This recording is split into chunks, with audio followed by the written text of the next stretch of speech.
Finch tightened the straps of her satchel as she navigated the narrow stalls of Ravenscar's Dawn Market. Mist clung to the cobblestones and lantern light flickered against piles of waxen gourds and sacks of fragrant spices. No birds sang yet, but hushed whispers swirled through the stalls like drifting smoke. Illyra paused before an elderly merchant whose stall was draped in deep crimson cloth. The glow of a single lantern revealed jars of preserved petals rumored to ward off restless spirits. Above the jars, a torn parchment fluttered, bearing the words, "Beware the reborn bride of Thorn Manor." She frowned. Thorn Manor lay on the outskirts of town, long abandoned after the tragedy of 49 brides who perished on their wedding night, one after another, until the grounds ran red with tragedy. By dawn the next day, rumor claimed, one spirit among them returned to life, eyes empty of memory but shrouded in sorrow. That spirit was said to wander the lanes near the old manor, searching for her lost company. "Did you hear?" muttered the merchant as Illyra lingered. "They say Madeline Thorne herself rose from her coffin last night. Came back to Ravenscar for vengeance." He leaned in, voice hushed. "Some swear they saw her bridal gown drifting along the riverbank. Others say she was spotted in the churchyard, toes brushing the dew-wet grass." Illyra's pulse quickened. Most mornings she came here for fresh bread and ink, not ghost stories. Yet something about Madeline's tale tugged at her curiosity. Where others dismissed it as superstition, Illyra sensed the faint pulse of something real behind the legend. She reached for a loaf of crusted sourdough, but her mind wandered to the upcoming school trip. In 2 days, her History of Local Legends class would journey to Shadowmoor Peak, home to the old chapel where the brides were buried. She had volunteered for that trip, eager to uncover forgotten truths and piece together the fragments of Ravenscar's haunted past. When she'd first mentioned it to Mrs. Lovett, her soft-spoken teacher had smiled and said, "Don't let the ghosts frighten you, Illyra. History belongs to the living." But now, with rumors flickering like candle flames in her mind, Illyra wondered if the ghosts might have something to say themselves. A group of townswomen clustered by a stall selling woven shawls. Their fingers clutched looms of deep violet and black, and they spoke in hurried breaths. Illyra edged closer. "Madeline's back," one hissed. "She looks just like the paintings, her wedding gown stained with mud, her veil torn." Another added, "I heard her voice calling, half sung, half moaned, under the moonlight." Illyra shivered. She thought of the handful of sepia-toned portraits she'd seen tucked in the archives, a pale bride with downcast eyes, lips pressed in a fragile line. The sight of her had left Illyra feeling unsettled, as though the woman's grief had seeped through the photograph and lodged itself in her own bones. Now here was a whisper that she might walk again. She paid for her bread and shawl herself, drawn to the dark weave, as if it might shield her from prying eyes or lingering spirits, and tucked them into her satchel. As she turned to go, the merchant called after her in a voice both rueful and earnest. "Tell Mrs. Lovett watch the student's steps on the mountain path. It's older than memory. Even the stones might remember the brides." Illyra offered a small nod. She did not tell him that she already planned to research every record in the town archives before the trip, looking for clues, names, dates, anything that could pierce the veil between past and present. Leaving the market, she followed the riverbank toward the school, its murmur running alongside her thoughts. The water winked under the rising sun, oblivious to the weight of legend that draped the town. Yet in the currents, she fancied she saw trailing white lace, as if Madeline's gown had slipped from the edge of yesterday and into today's dawn. Back at home, Illyra set her satchel by the hearth and spread her journals across the old wooden table. Handwritten pages recorded her teacher's heartwarming advice, her classmates' skeptical glances, and every scrap of the ghostly rumor she had overheard. She paused at the empty space labeled First Clue, the place where she intended to jot down the most convincing evidence she could uncover. Above her, the portrait of Ravenscar's founder watched silently. Legend said his restless spirit lingered too, bound to the town he never left. Yet even he had abandoned the manor after the bride's deaths. He did not return. Illyra dipped her pen in ink. In careful script, she wrote, "On the eve of midsummer, the reborn bride will cross the boundary of sleep and wake. When the veil between worlds thins, she steps from the cold earth into living streets to reclaim what was stolen, her memory, her company, perhaps her vengeance." She paused, sensing a chill trail along her spine. The morning light was warm on her back, but a sudden gust rattled the window pane. Outside, a lone crow took flight, cawing once before disappearing into the gray sky. Illyra looked up, heart fluttering, and wondered how far a spirit might travel when called by whispers, and whether she, Illyra Finch, was prepared to answer that call. She closed her journal and stared at the empty page that awaited her next bold claim. Shadowmoor Peak awaited with its secrets, and the 49 brides lay silent beneath moss-covered stones. One would soon awaken. Illyra swore quietly to herself that she would be there to see, or perhaps to stop, the reborn bride before the next dawn broke. Thus began Illyra's journey into a story older than the mountains themselves, a tale of grief and resurrection, where every echo in the mist might lead her closer to the truth or plunge her forever into the darkness of 7 lifetimes reborn. Illyra Finch rose before dawn the next morning, the lantern by her bedside still smoldering from the night's fervent ramblings. The moon had waned to a sliver, and the streets of Ravenscar lay silent beneath a pale sky. She bundled her shawl around her shoulders and slipped out the door, her satchel bumping softly against her side. Today she would visit the town archives, a dusty, labyrinthine wing of the old library where records older than most families lay sealed in iron-bound volumes. Inside the library's ancient hall, the air tasted of parchment and fading ink. Rows of wooden shelves climbed 2 stories high, each packed tight with ledgers and scrapbooks. A spiral staircase wound upward like a skeleton ribcage, and somewhere above, a solitary owl dozed in shadow. Illyra paused beside a great cabinet of maps, tracing the contours of Shadowmoor Peak, its crags still shrouded in mist even on the morning's chart. "Early bird," murmured the archivist, Mr. Wyndham, appearing behind her. He was a gaunt man whose spectacles balanced precariously at the tip of his nose. "You're the first here. Have the archives of Thorn Manor arrived?"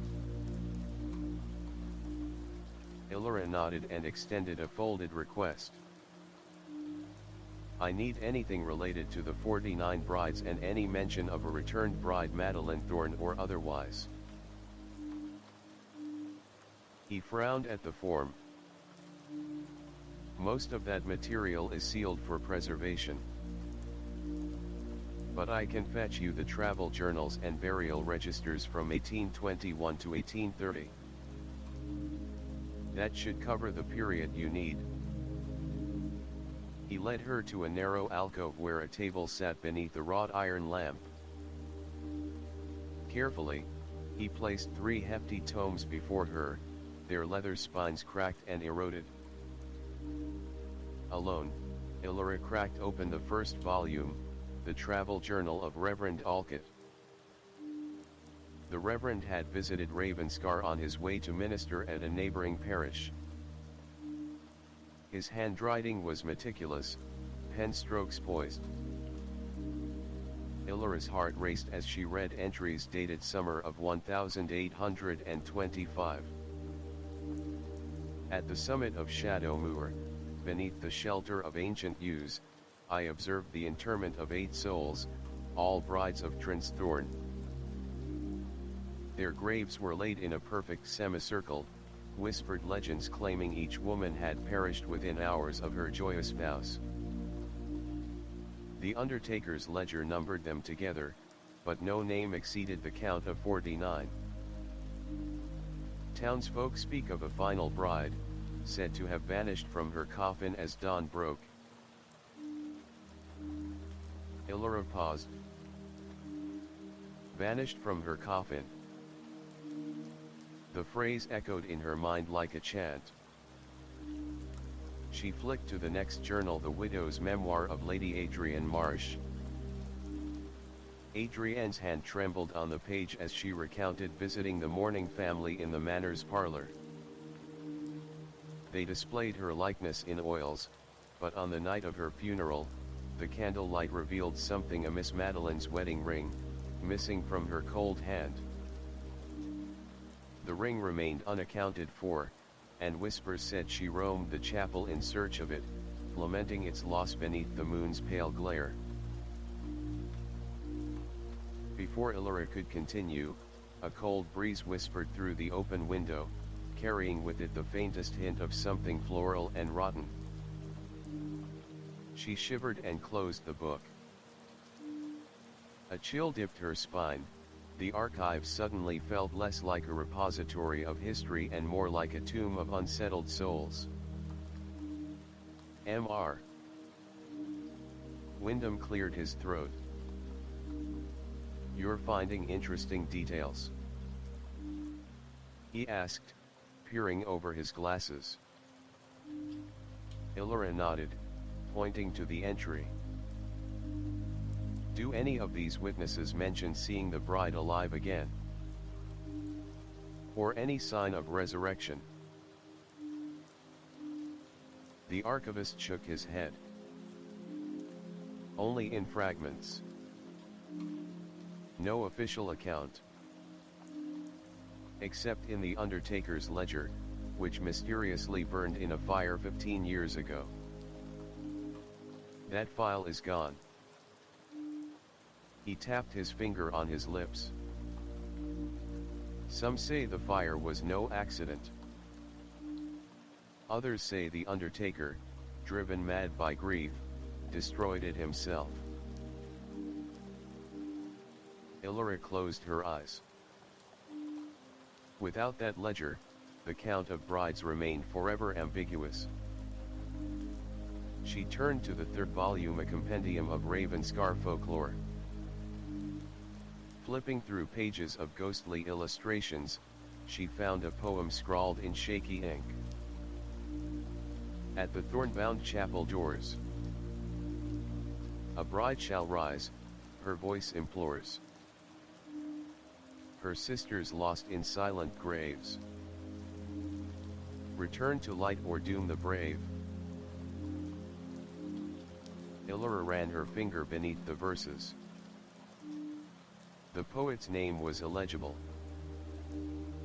She tucked the volume under her arm,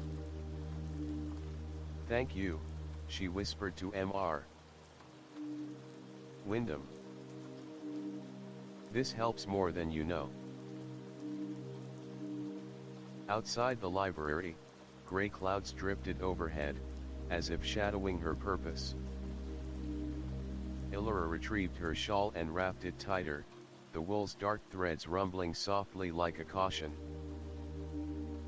She walked toward the river, where she had glimpsed the drifting lace this morning. The water gurgled over stone slick with algae. She knelt and picked up a flat pebble, tossing it into the current. Ripples fanned outward, carrying her thoughts back to Madeline's missing ring.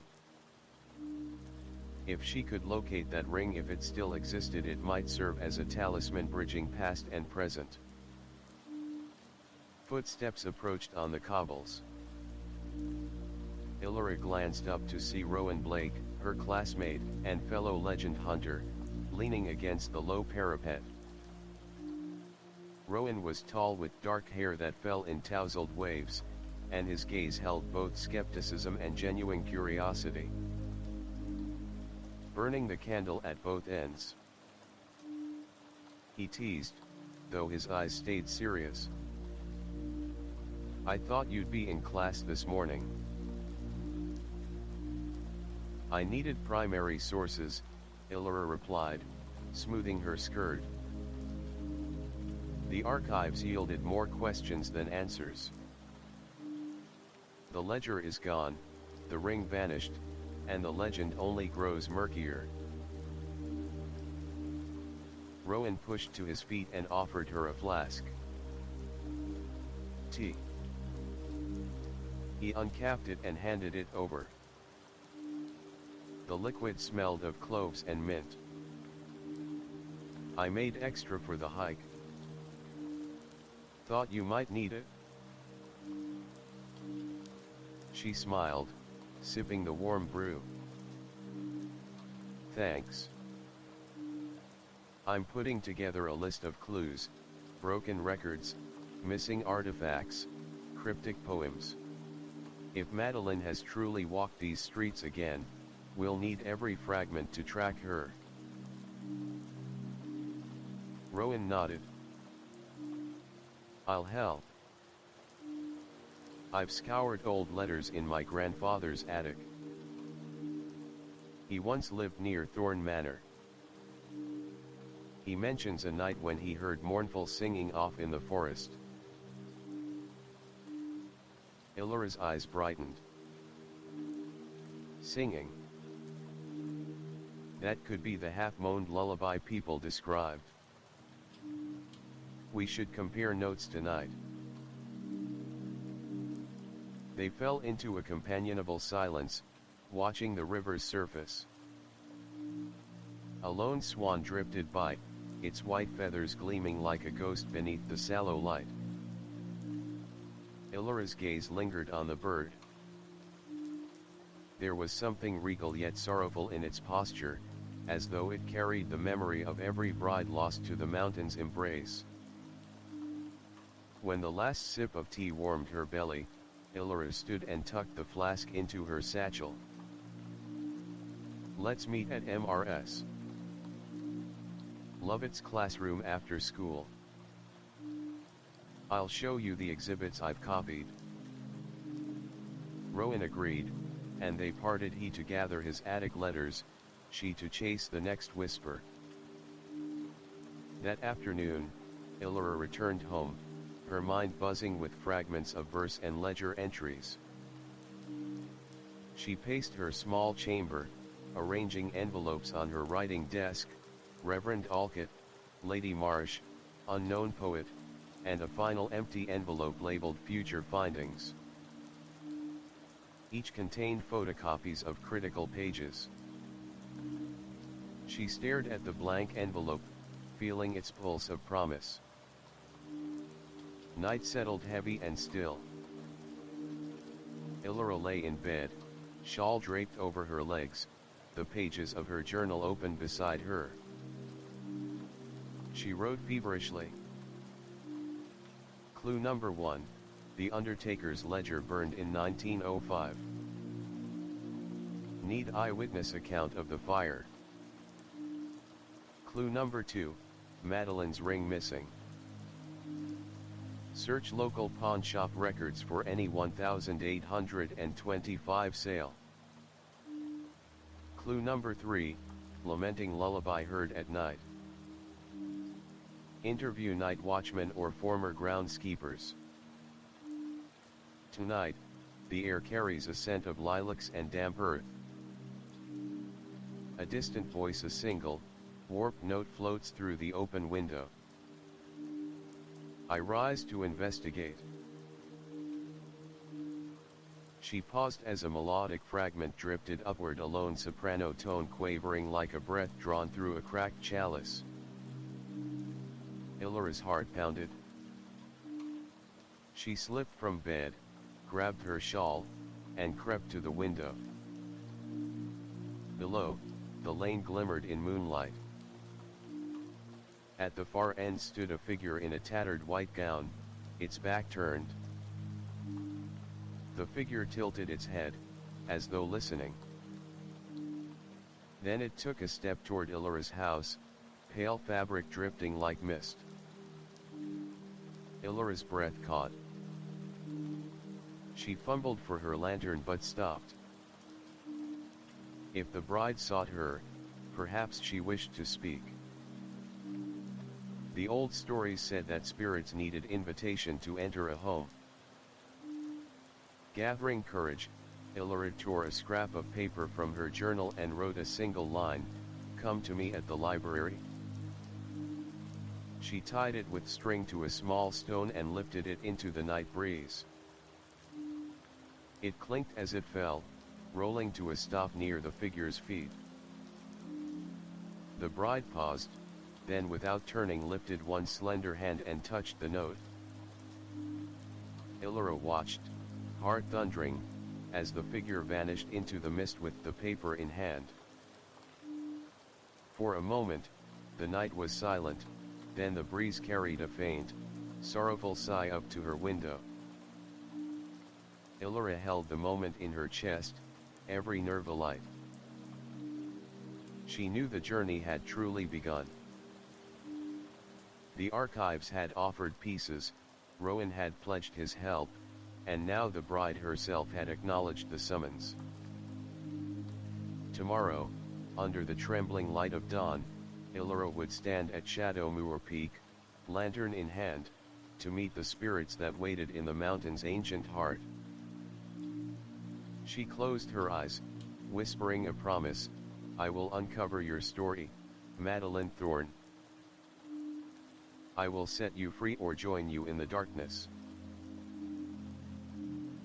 Illara Finch's pulse drummed in her ears as she crept through the iron gates of Ravenscar Library after midnight. The moon cast long, wavering shadows across the courtyard, and the old building loomed like a slumbering giant, its windows dark and silent. Clutching her lantern and the flask of spiced tea Rowan had prepared, she paused at the threshold, heart hammering with anticipation and just the faintest flicker of fear. The letter she'd tied to the pebble lay folded in her satchel, "Come to me at the library." She'd left it where she'd seen the figure in white by her window, and now, here she was, answering the ghost summons. She set her jaw and pressed inside. The great oak doors creaked, and the scent of parchment and dust greeted her like an old friend. Lantern in hand, she stepped into the vestibule and looked around. The reception desk was deserted, its ledger closed, ink dried. She half expected Mr. Ormsby, the night watchman, to appear from behind a shelf, but the corridors lay deserted. Illara. A soft whisper echoed from the main hall. She froze. Her lantern light trembled as she stepped forward. "Who's there?" she called, voice surprisingly steady. No answer, only the hush of turning pages, as though unseen hands schemed library volumes in the dark. She advanced past rows of tall, wrought iron stacks. Each shelf seemed to lean inward, eager to confide secrets. Illyra's steps stirred motes of dust that glinted in the lantern's glow. Every so often, she thought she heard a faint sob, soft, distant, like a woman weeping behind closed doors. She reached the center of the hall, a circular reading alcove topped by a domed skylight. Moonlight poured through cracked glass, illuminating a lone table where an open book lay face down. The binding was fresh leather, out of place among the centuries-old tomes. Illyra's breath caught. She set the lantern on the floor, strode to the table, and flipped the book open. The pages were blank, until droplets of inky moisture gathered, coalescing into words. I have waited 7 nights for this meeting. You bear the torch, Illyra Finch. Will you shine truth upon the darkness or be consumed by it? Her name on the page made her stomach clench. Beneath the question, new words crawled in.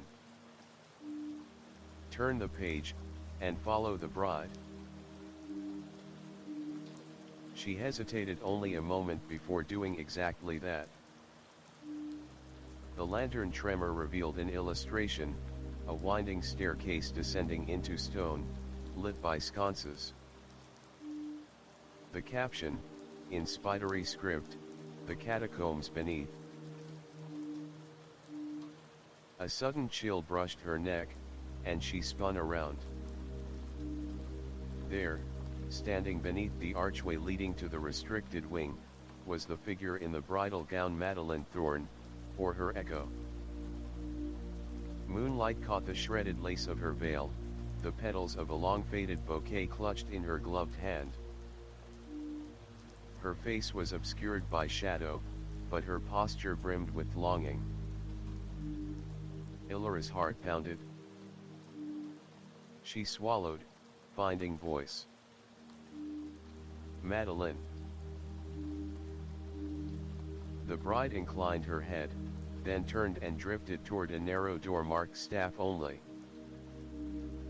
Illyra snatched up her lantern, followed. Rowan's flask bounced against her side, a warm reminder she wasn't entirely alone in this mission, though Rowan was tucked safely in bed, unaware of her midnight quest. Beyond the door lay a spiral staircase of cold stone, descending into darkness. Every echo of Illyra's boots sounded like thunder in the hush. Muddy water dripped from the walls, and the air tasted of damp earth and old sorrow. She hesitated at the top, glancing upward to the library's floor above, where the world of the living carried on ignorant. Then she took a deep breath and followed the ghost.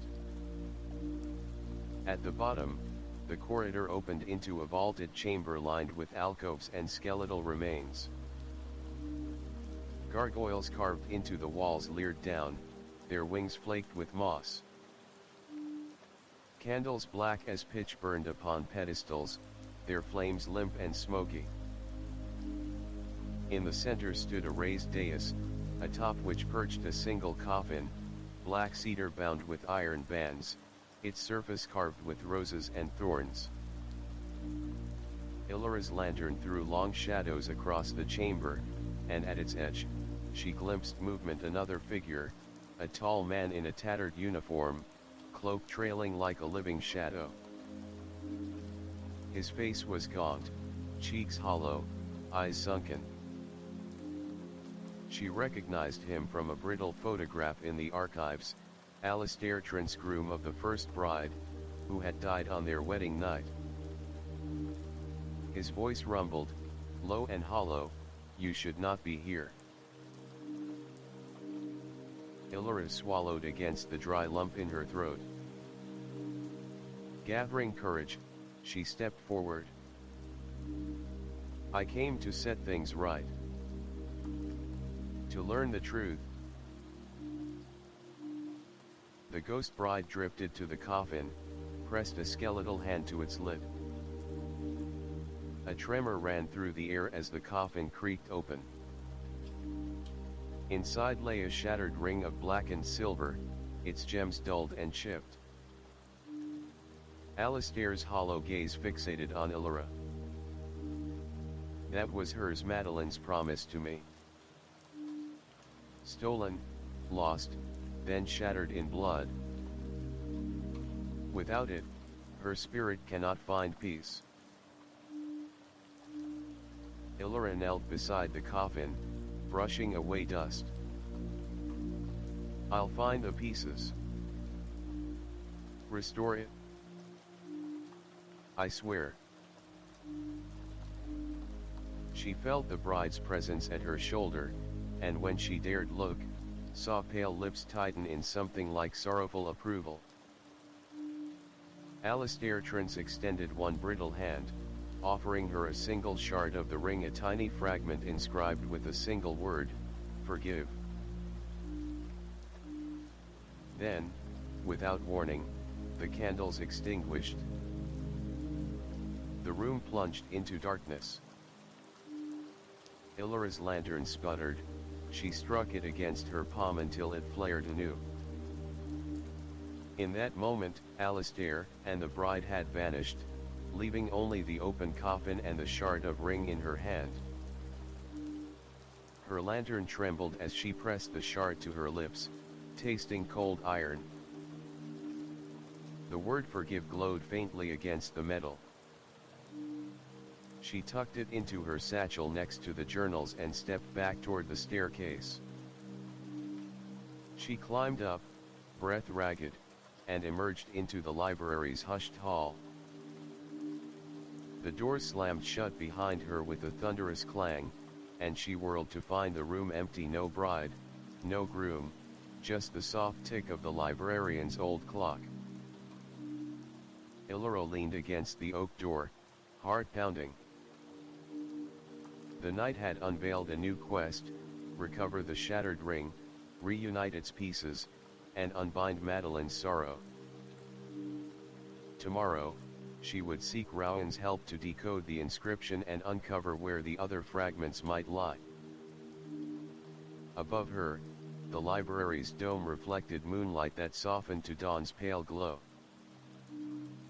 Illyra set her lantern down, turned the knob, and slipped out. Behind her, the whisper of turning pages drifted through the stacks as if the library itself were murmuring its approval. She walked home on trembling legs, the shard of ring warm against her chest. Somewhere in the depths of Ravenscar's past, pieces of Madeline's lost promise waited to be found, and Illyra Finch would stop at nothing to reclaim them.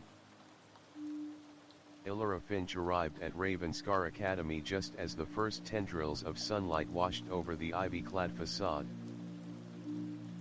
The morning air was crisp with lingering dew, and each breath tasted of promise and unease.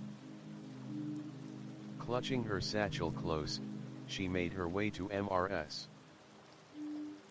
Lovett's classroom, where Rowan Blake already waited, leaning against a row of empty desks with a cup of hot tea, steam curling upward. "Morning," he greeted, his brow furrowed with concern. "You look like you spent the entire night communing with phantoms." Illyra managed a tired smile. She set her lantern and journals on the teacher's desk at the front of the room, then pulled out the single shard of ring from a small velvet pouch. The fragment glinted in pale daylight, the word forgive etched into its jagged edge. "Phantoms were cooperative," she said, settling beside Rowan. "Alistair Trance and Madeline Thorne. They showed me the shard." It's part of her wedding ring. We have to find the rest. Rowan leaned forward, curiosity and excitement chasing away his sleepiness. Where to start? Illyra tapped the shard gently. The shard itself drew me to the library catacombs, but the inscription hints at forgiveness. There must be correspondence or records that mention the ring's design or who repaired it. We need to scour the manor ruins and the old jeweler's shop.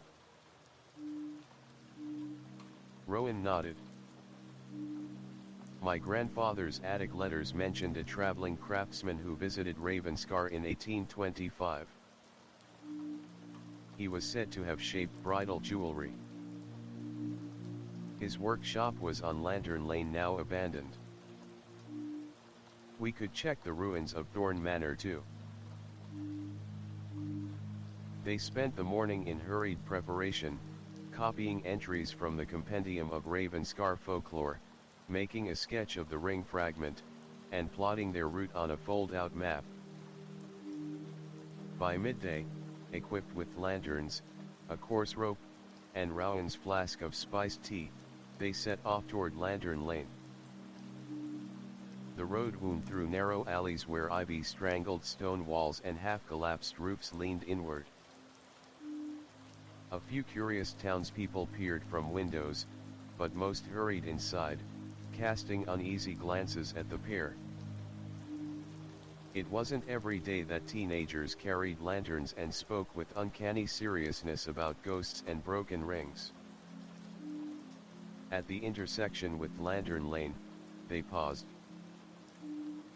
A single, crooked lantern post remained standing, its iron bracket curled like a devil's tail. The rest of the street was a ruin of collapsed roofs and bramble-clogged doorways. Along the dusty pavement, Illyra could see Prince boot-shaped depressions filled with mud from last night's rain, leading toward the largest structure at the dead end. They crossed into the workshop by a smashed window, ducking under a sagging lintel. Inside, layers of dust swirled in the lantern light. Workbenches lay overturned, tool racks stood empty, and shards of stained glass crunched underfoot.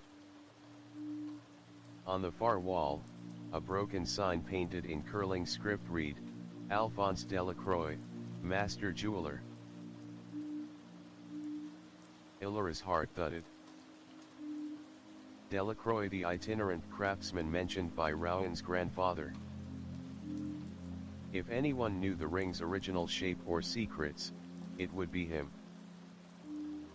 She searched the benches until she found a locked cabinet, iron-bound, heavy, and decorated with small copper clasps in the shape of rosebuds.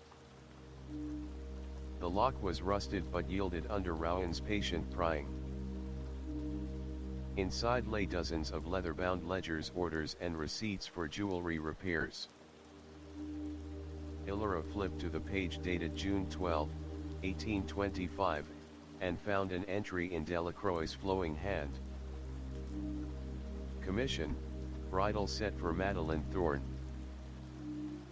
Materials, blackened silver, moonstone center, 4 garnets a long band. Delivery date, eve of the solstice, under moon's full eye. She traced the description with her finger. The garnets must correspond to 4 additional shards pieces they had yet to uncover. Moonstone center, she read aloud. That might still exist in the manor's vault. And 4 garnet shards could have been scattered. Someone broke the ring in anger or desperation. Rowan circled the garnets on his map. Let's head to Thorn Manor next. If the vault is intact, maybe the center survived where the band splintered. They loaded the ledger into Illyra's satchel, then turned to leave only to hear a soft scuttling from the far corner. Shadows flickered as something moved across the broken floorboards. Illyra raised her lantern. Rowan produced a stout stick for defense. The scuttling grew louder, and then a skittering rat darted across their path, disappearing into a hole in the wall. Both let out relieved breaths. "Just a rat," Illyra whispered, though her chest still heaved. "This place wants to spook us." Rowan chuckled softly. "Better a rat than a revenant." They retraced their steps to the road, encountering dusk as they approached Thorn Manor on the horizon. The manor sat atop a small hill, its silhouette jagged against the fading light. Cracked towers rose like broken teeth, and boarded windows stared blankly at the world below. "They say a hidden cellar lies beneath the main hall," Rowan reminded her. "That's where Lady Thorn kept her jewels." Illyra nodded. "Let's search for an entrance. If we're lucky, it'll lead to the vault." They skirted the perimeter until they found a partially buried door at the hill's base, concealed by tangled undergrowth. The iron ring handle was tarnished but intact. Together they heaved the door open, revealing a narrow staircase descending into damp darkness. "Lights off," Illyra's lantern cast flickering shadows on slick stone walls. The air smelled of mold and earth. She held her breath as they descended, reaching a heavy oak door reinforced with iron bands. No lock was visible, only a latch that resisted at first, then gave way with a reluctant creak. Behind the door, a small vault awaited. Stone shelves lined the walls, covered in years of dust. On a raised plinth stood a glass-fronted case containing an intricately carved moonstone ring setting, still brilliant despite the gloom. Illyra's pulse soared.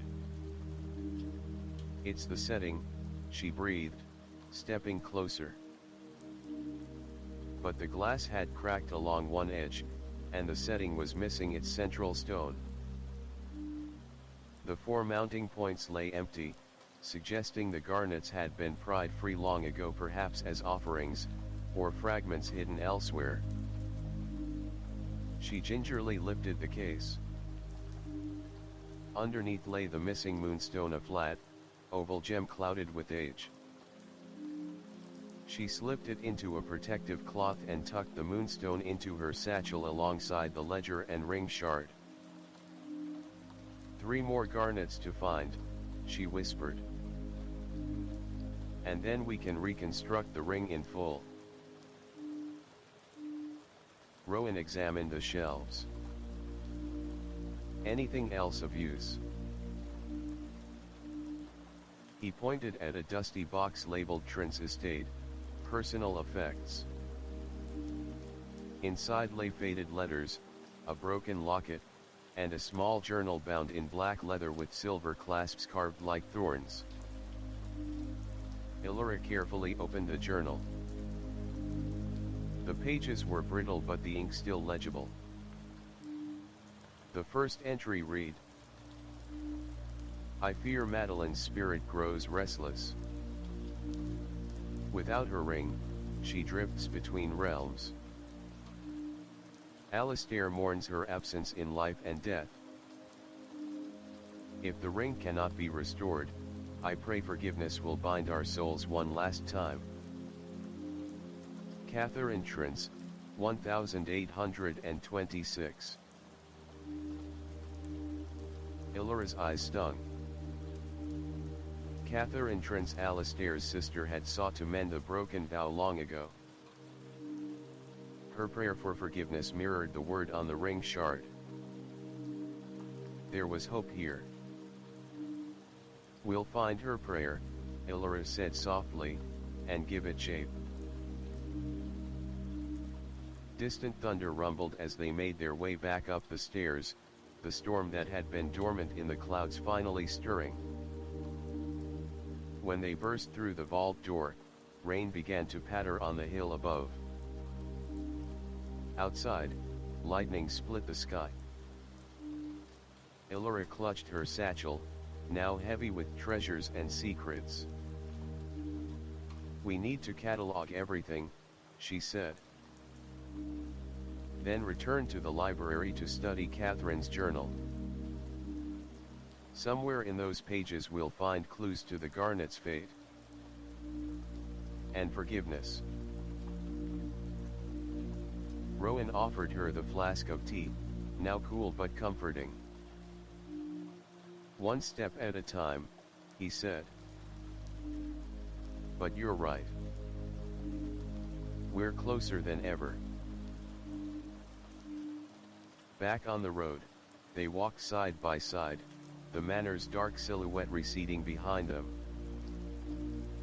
Each raindrop that fell seemed to echo with distant laughter and sighs, a reminder of brides long gone, spirits waiting to be freed, and a promise that none of them would rest until the ring was whole. Again. By the time they reached the academy gates, the storm had passed, leaving the world washed clean. Illyra lifted her face to the sky, raindrops sliding off her cheeks like tears of relief. She whispered to the ghosts she chased, "I will not fail you. Gather your strength, Madeline. Alistair, Catherine, I will bring you all home." The school doors closed behind her, and she stepped into the light of a new day, determined to uncover the 4 missing garnets and mend 7 lifetimes of sorrow. Illyra and Rowan met in the empty library after classes, the late afternoon sun slanting through dusty windows and casting long, golden rays across the worn oak tables. Illyra laid out the items they'd recovered so far, the single ring shard etched with "Forgive," the clouded moonstone from the vault, the Delacroix ledger, and Catherine Trent's spattered journal. Rowan leaned in, tracing his finger over the sketch of the ring's original design. "4 garnets," he said softly. "We've got to find the first one tonight." Illyra nodded, her heart pounding with equal parts excitement and dread. She'd marked their first likely destination on the map, the old moonlit chapel, deep in the forest just beyond Ravenscar's eastern edge.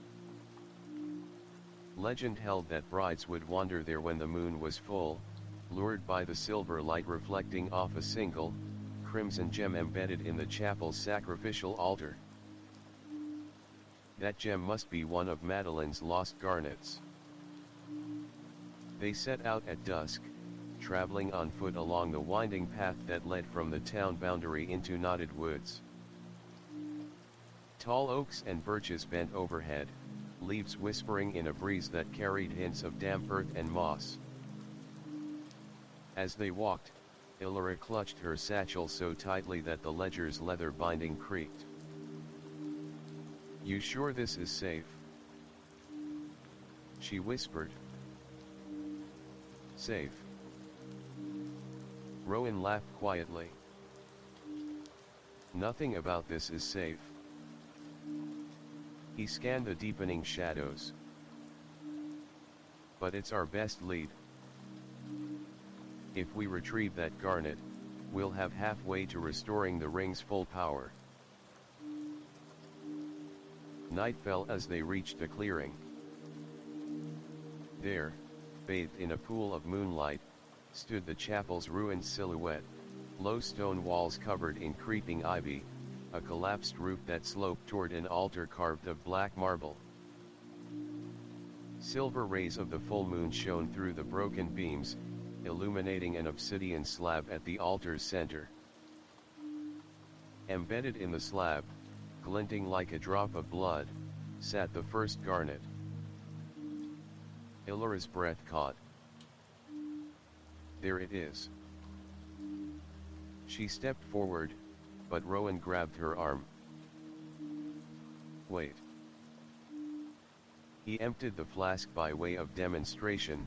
It said the chapel sometimes shifts, doors vanish, passages open. We need to be ready for anything. He unslung a coil of rope and handed her a lantern. Light this. Then we coordinate. I'll flash 3 times when it's safe to approach. She nodded, striking a match against the lantern's side. Its glow revealed stone carvings of weeping women on the altar's base, brides kneeling in supplication, their tears turned to trails of blood across the marble. Illyra's stomach twisted at the sight. She could feel the electric hum of ancient sorrow in the air. Rowan counted down, 3, 2, 1, then flipped his torch upward. His signal bone white against the night. Illyra edged closer with slow, deliberate steps, each one crunching on loose gravel. At 10 paces, a sudden cold struck her. The temperature dropped so sharply that her breath formed clouds. The lantern's flame flickered wildly. Rowan. She whispered, but her voice seemed swallowed by the forest hush. She swallowed hard and moved another 3 paces, until she stood before the altar. The garnet glowed deep red and hypnotic. Illyra reached out. Without warning, a chorus of mournful voices rose from all sides, echoing off the broken walls. They sang in harmony, a dirge half-voice, half-wail, calling, "Madeline! Madeline!" Illyra froze, heartbeat thudding against her ribs. Rowan's torch flickered behind her, and he called, "Illyra, hurry." Summoning courage, she pried at the garnet's setting. The stone resisted at first, as though rooted in the altar itself.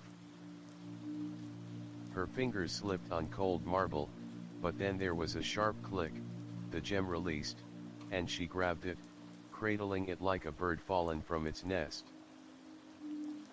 She slipped it into a small, velvet pouch she'd brought for this purpose. The moment the garnet left the slab, the dirge exploded into a cacophony of cries. The forest seemed to lean inward, branches scraping stones, and the air filled with flickering lights, pale brides drifting from the chapel's walls, their gowns torn and stained. Illyra's lantern trembled in her hand. Rowan grabbed her elbow. "Run!" he shouted. He yanked her back the way they'd come, but the path they'd walked had vanished beneath swirling mist. The trees rearranged themselves. Where once there had been a clear lane, now stood a jagged tangle of brambles. "Which way?" Illyra gasped, pain and fear racing through her. The brides circled them now, their voices rising in a chant, "Forgive, forgive." Illyra realized their purpose. They were bound by sorrow, not malice. The dirge sought release, and the garnet was the key. Rowan shook his head.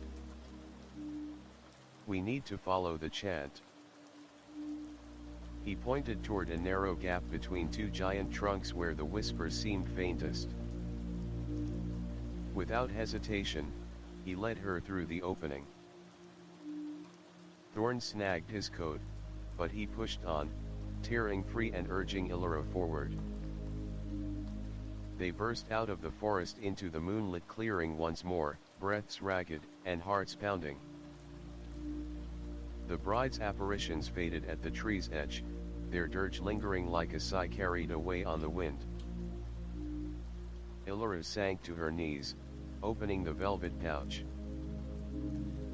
The garnet glowed softly in the lantern's light, as though relieved to be freed. "You okay?"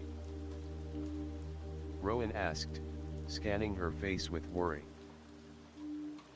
She nodded, though tears glimmered in her eyes, tears of triumph and empathy. "We did it," she whispered. "We freed one more piece." He offered her the flask of tea, now lukewarm but welcome. She took a sip, shivering in the cool night air. "That was intense," she said, voice trembling. "Those brides, they weren't angry. Just so sad." Rowan sat beside her, brushing stinging scratches from his cheek where brambles had torn him. "Their sorrow nearly trapped us," he said, "but I think when they saw the garnet leave the altar, their mourning eased." He squeezed her shoulder. "One down, 3 to go." They rested in silence, the chapel's ruins glowing silver in the moonlight. Illyra examined the garnet, turning it in her palm. It was cool and heavy, its facets catching the light with a dark fire. She felt the weight of its history, 49 brides, one new death, and now one step closer to peace. "We should get back," she said, her voice steadier now. "Dawn will break soon." She wrapped the garnet in a scrap of cloth and secured it in her satchel alongside the moonstone and ring shard. They retraced their steps through the transformed forest, this time following Rowan's directions, which led them safely along a narrow deer trail onto the main path. By the time Ravenscar's lights twinkled ahead, the chapel had receded into mist, as though it had never been there at all. At Illyra's front gate, they paused. She looked at Rowan, gratitude shining in her eyes. "Thank you," she said simply. "I couldn't have done this without you." He smiled tiredly. "We're a team." He waved goodnight and headed for his own home. Illyra watched him go, heart full of determination and something softer, an unspoken bond born of shared danger. Inside, she lit a single candle on her desk and laid out their treasures, the ring shard, the moonstone, Catherine's journal, the Delacroix ledger, and now the garnet. Placing the garnet next to the moonstone, she felt the air in the room pulse with promise.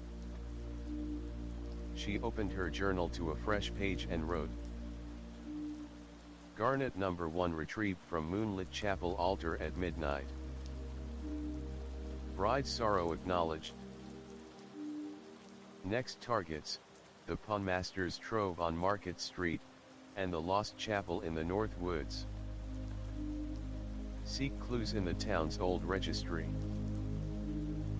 Ring assembly progress, shard plus moonstone plus 1 garnet equals 3 of 6 components secured." She paused at the bottom of the page and stared at her reflection in the window pane. Outside, the moonlight gleamed on wet cobblestones. Tomorrow, a new hunt would begin. But for now, she allowed herself a small moment of pride. Illyra Finch blew out the candle and climbed into bed, the velvet pouch beneath her pillow.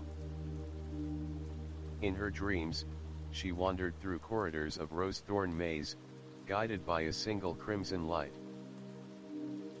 Somewhere in the darkness, a bride's voice whispered, "Thank you, seeker of truth." And Illyra knew that as long as she held the garnet close, more voices would be freed, and eventually, Madeline Thorne herself would rest. Illyra Finch ducked beneath the low awning of Blackwood's Pawn and Curiosities just as the market lanterns flickered to life. The shop's battered sign creaked in the evening breeze, Blackwood's, all treasures bought, sold, and pledged. Rowan Blake fell in beside her, balancing a leather satchel and the battered journal of Catherine Trent's. The autumn air smelled of roasting chestnuts and damp leaves. "Are you sure about this?" Rowan hissed, glancing at the shop's shuttered windows. Through one cracked pane, they'd seen a single garnet ring set on a cushion of ebony velvet. "That's the second garnet, all right." But Blackwood's reputation, he trailed off, jabbing a thumb down Market Street. Illyra squared her shoulders. "We need that garnet to complete the ring." Catherine's journal hinted that a merchant pledged the fragment to cover a debt, then vanished. It could have ended up here. She pressed a hand against the shop's peeling door. "Let's find out." The bell above the door tinkled as Rowan nudged it open. Inside, the air was thick with the scent of old wood and oil. Glass cases lined the walls, each brimming with strange artifacts, tarnished pocket watches, coral hairpins, and a cluster of faded postcards. At the far end, behind a heavy mahogany counter, sat Mr. Blackwood himself, a tall, thin man with chalk-white hair swept back from a high forehead, and eyes the color of storm clouds. "Good evening," he said, voice low and smooth. He rose, bowing imperceptibly. "What can I do for you, young seekers of treasures?" Illyra swallowed. "Good evening, sir. I'm looking for an item that might have been pawned here in the mid-1800s, a garnet from a wedding ring." It was described as deep red, slightly cloudy, with tiny inclusions that caught the light. She watched his expression carefully. Blackwood's lips curved into a polite smile. "We have many garnets, but few from that era." "Perhaps you mean this one." He lifted a small glass dome and revealed a ring, a thin silver band set with a single, blood-red stone. It sat on a pad of velvet so black it seemed to swallow light. Rowan exhaled. "That's it? Can we examine it?" Blackwood tilted his head. "Of course, though it is a high-value piece. It came into my possession when I acquired the estate of one Bartholomew Epperson, a trader who died under mysterious circumstances." He unhooked the dome and offered it to Illyra on a satin cushion. Illyra's fingers trembled as she lifted the ring. The garnet pulsed in the lantern light, and she could almost hear faint echoes of Catherine Trent's words, "If the ring cannot be restored, I pray forgiveness will bind our souls." "Beautiful," she whispered, turning it in her hand. "Do you know where the rest of the band went?" Blackwood pursed his lips. According to Epperson's ledgers, he did indeed pawn this gem to pay his creditors, then sold the silver band no garnet to a jeweler in Kingsport. Unfortunately, that jeweler's workshop burned down decades ago. The band itself may no longer exist. Illyra's heart sank. They needed 4 garnets and the Moonstone Center. If the band was lost, their mission threatened to crumble. Rowan cleared his throat. Is there any way we might purchase it or trade something for it? Blackwood's eyes flickered. Every treasure has a price. But many of my inventory comes with a covenant. I hold souls in promise. Perhaps you would be willing to accept terms. Illyra exchanged a glance with Rowan. What sort of terms? He leaned forward, lowering his voice. You seek redemption for long-lost souls, brides who died without their tokens of love. I can grant you this garnet. In return, you must promise to return it to its rightful place, the reconstructed ring. Only then will the brides find rest, and your debt to me will be forgiven. Illyra felt a thrill of hope. Deal. We promise to restore the ring. Blackwood inclined his head. Then on the next full moon, bring me proof of the ring's assembly, shard, moonstone, and all 4 garnets. Show me the completed circle. Until then, the garnet is yours. He slid the ring into a satchel Rowan held. Rowan exhaled in relief. We'll do it. Blackwood smiled thinly. I look forward to our next meeting. With a quick gesture, he returned to his seat. Illyra and Rowan left the shop under a sky spangled with stars.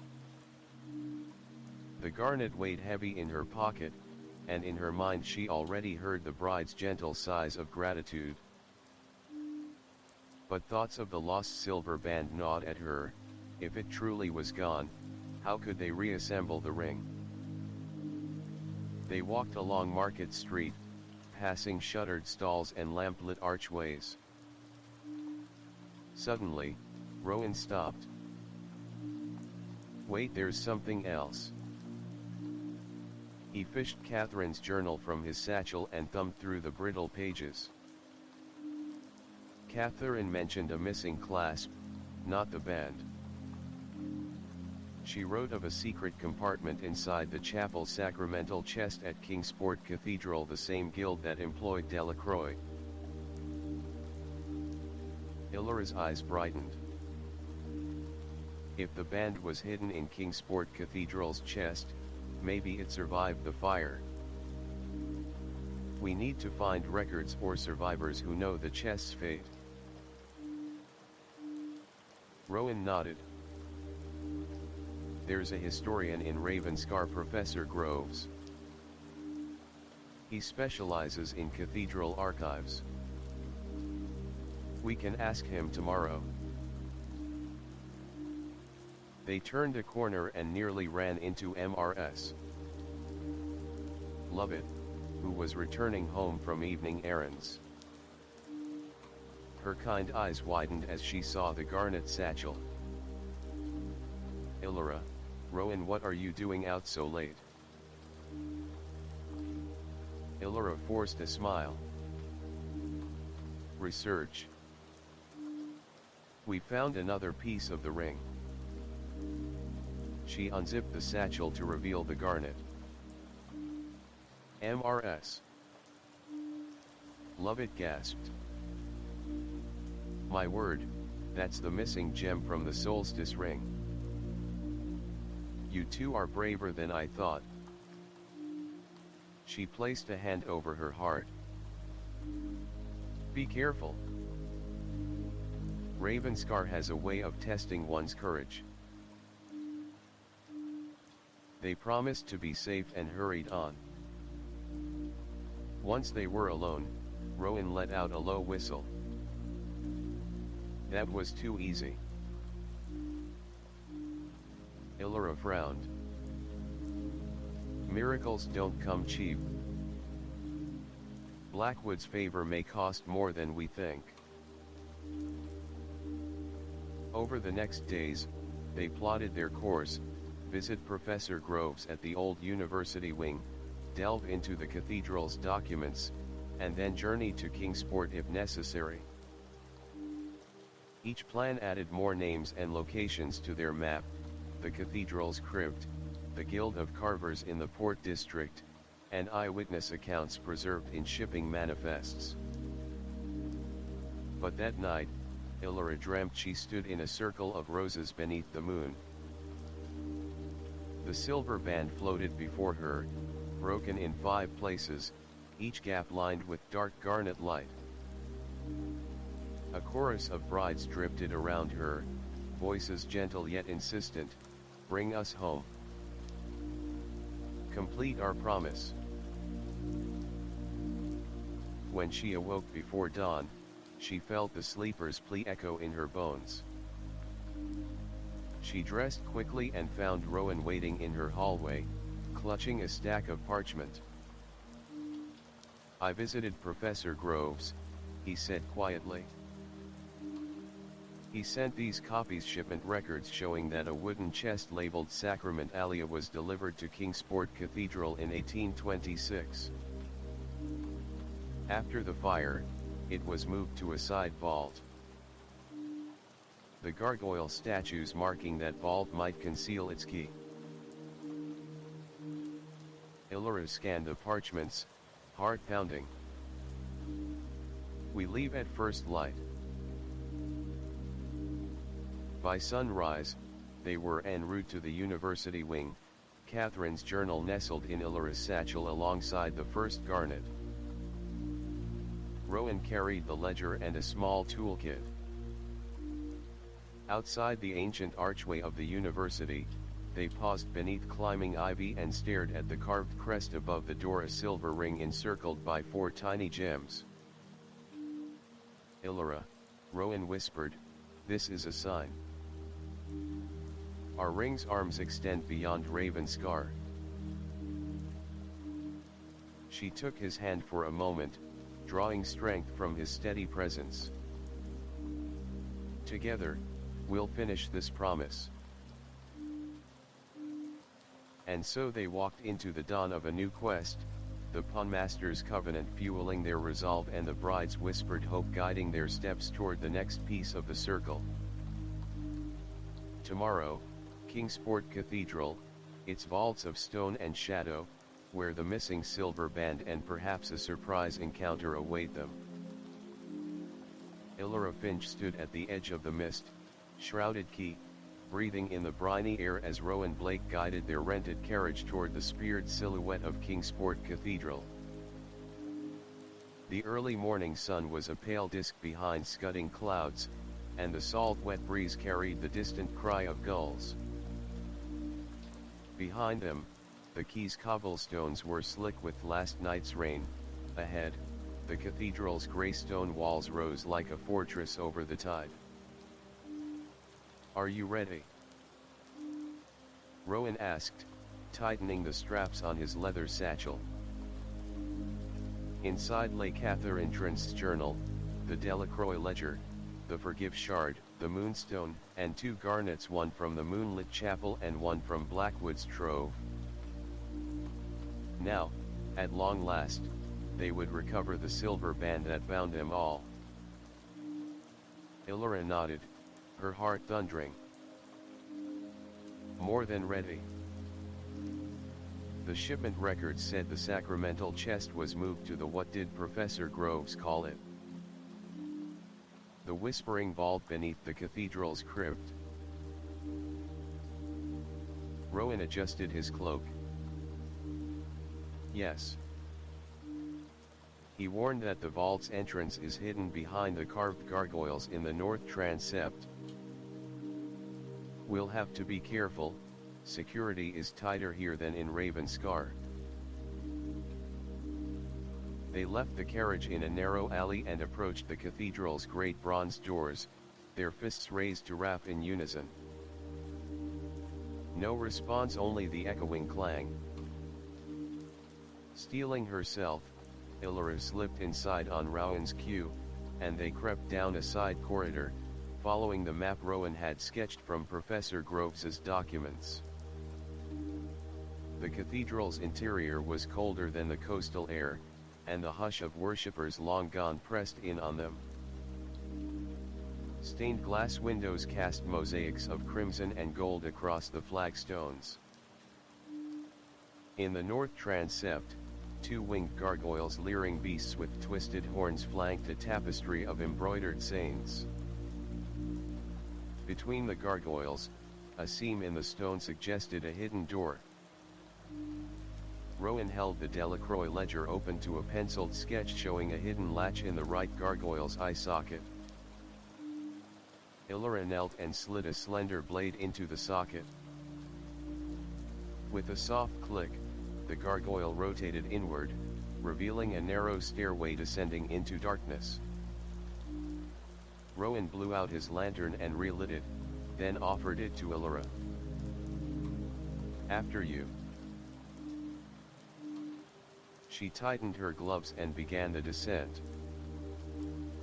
Each step was slick with moss, every breath tasted of damp earth and ancient incense. The stairwell wound downward until they reached an iron-bound door set into a curved wall of hewn stone. No keyhole, only a carved crest, the cathedral's emblem of an intertwined ring and cross. Illyra pressed the forgive shard into a recessed groove beneath the emblem. The door shuddered and swung open to reveal a low-ceilinged vault lined with alcoves. Soft blue luminescence bathed the chamber as phosphorescent lichen clung to the walls.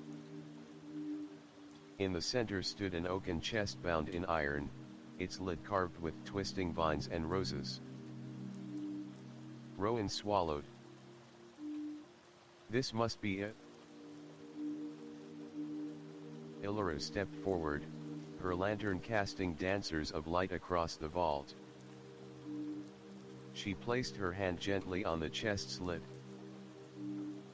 Above the carving, a silver band lay affixed to the wood, sealed under a sheet of aged parchment. Illyra peeled back the parchment to reveal a delicate, perfectly intact silver ring, wide enough to hold the moonstone, but with 5 empty settings, 4 for garnets and 1 for the moonstone itself. Rowan exhaled. "The band survives." But beneath the ring, tucked in a velvet-lined compartment, lay 3 garnets, deep red gems slightly smaller than the first 2, each clouded with age. Illyra lifted them in turn, the lantern's glow dancing across their facets. "3 more garnets," she whispered, voice trembling. "All here." Rowan's eyes shone. "And the band?" "We have everything." Illyra lifted the band, cradling it as if it were a newborn. It was cool to the touch, its surface etched with tiny rose motifs that matched the carvings in the Delacroix ledger. As she held it, she felt a surge of energy, a muted heartbeat echoing through the metal. Suddenly, the phosphorescent glow dimmed, and the vault filled with a low, resonant murmur. Thousands of whispered voices brushed along the walls like silk, repeating a single word, "Home." Illyra's heart seized. She glanced at Rowan, his lantern light flickered across his determined face. "We need to assemble it now," she said. "Before the vault collapses." Rowan set down his bag and unpacked a small toolkit. From his satchel, he retrieved a length of soft leather cord. Illyra positioned the silver band on an iron bracket fixed to the chest's edge, anchoring it securely. She pressed the moonstone into the central setting, its clouded surface cleared at her touch, refracting the lantern's light into a soft, milky glow. Rowan arranged the garnets around the central stone, one by one clicking them into place. As each garnet clicked home, the vault's whispers rose, a chorus of brides' voices, each voice fragile, hopeful, relieved. Illyra felt tears sting her eyes as the final garnet fit. The ring's 5 gems glowed in unison, blood-red sparks flaring outward to meet the moonstone's gentle radiance. She lifted the ring from the bracket. It pulsed in her palm, alive with the warmth that spread through her fingers. Rowan reached out and closed his hand around hers. "It's whole." "Illyra," he whispered, voice trembling. "You did it?" She nodded, her throat too tight to speak. Around them, the vault seemed to exhale. The luminescence brightened, and the whispered voices swelled into a soft, joy-filled sigh that reverberated through the stone walls. The chest's iron bands clattered as if applauding. But then, a thunderous crack. The stone arch above the door groaned. Dust rained down as a section of ceiling began to crumble. Rowan grabbed Illyra's arm. "Time to go." They dashed across the vault, the ring wrapped safely in leather and stowed in Illyra's satchel. Above them, stones and mortar fell in a cascade. Rowan threw himself against the iron door and heaved it open. They tumbled up the stairwell just as the vault's entrance collapsed behind them, sealing the whispering vault forever. In the transept above, colored light from the stained glass windows fell across their breathless faces. They staggered into the open and drew deep gulps of air tinged with incense. Illyra pressed her hand to her heart, where the ring lay warm beneath her coat. Rowan leaned against the wall, breathing heavily. "We have it," he said, as if tasting the words for the first time. "The ring is restored." Illyra closed her eyes, picturing 49 brides freed from sorrow, every spirit at last bound in forgiveness. "Let's return to Blackwoods," she said softly. "We must fulfill our promise and free them completely." He smiled, relief and pride shining in his eyes. "To Ravenscar, then." As they stepped into the morning light, the sealed vault beneath Kingsport Cathedral whispered one final word that drifted up through the stones: "Rest." And Illyra knew that with the ring whole again, peace would finally bloom across 7 lifetimes and a new dawn would rise for every restless soul.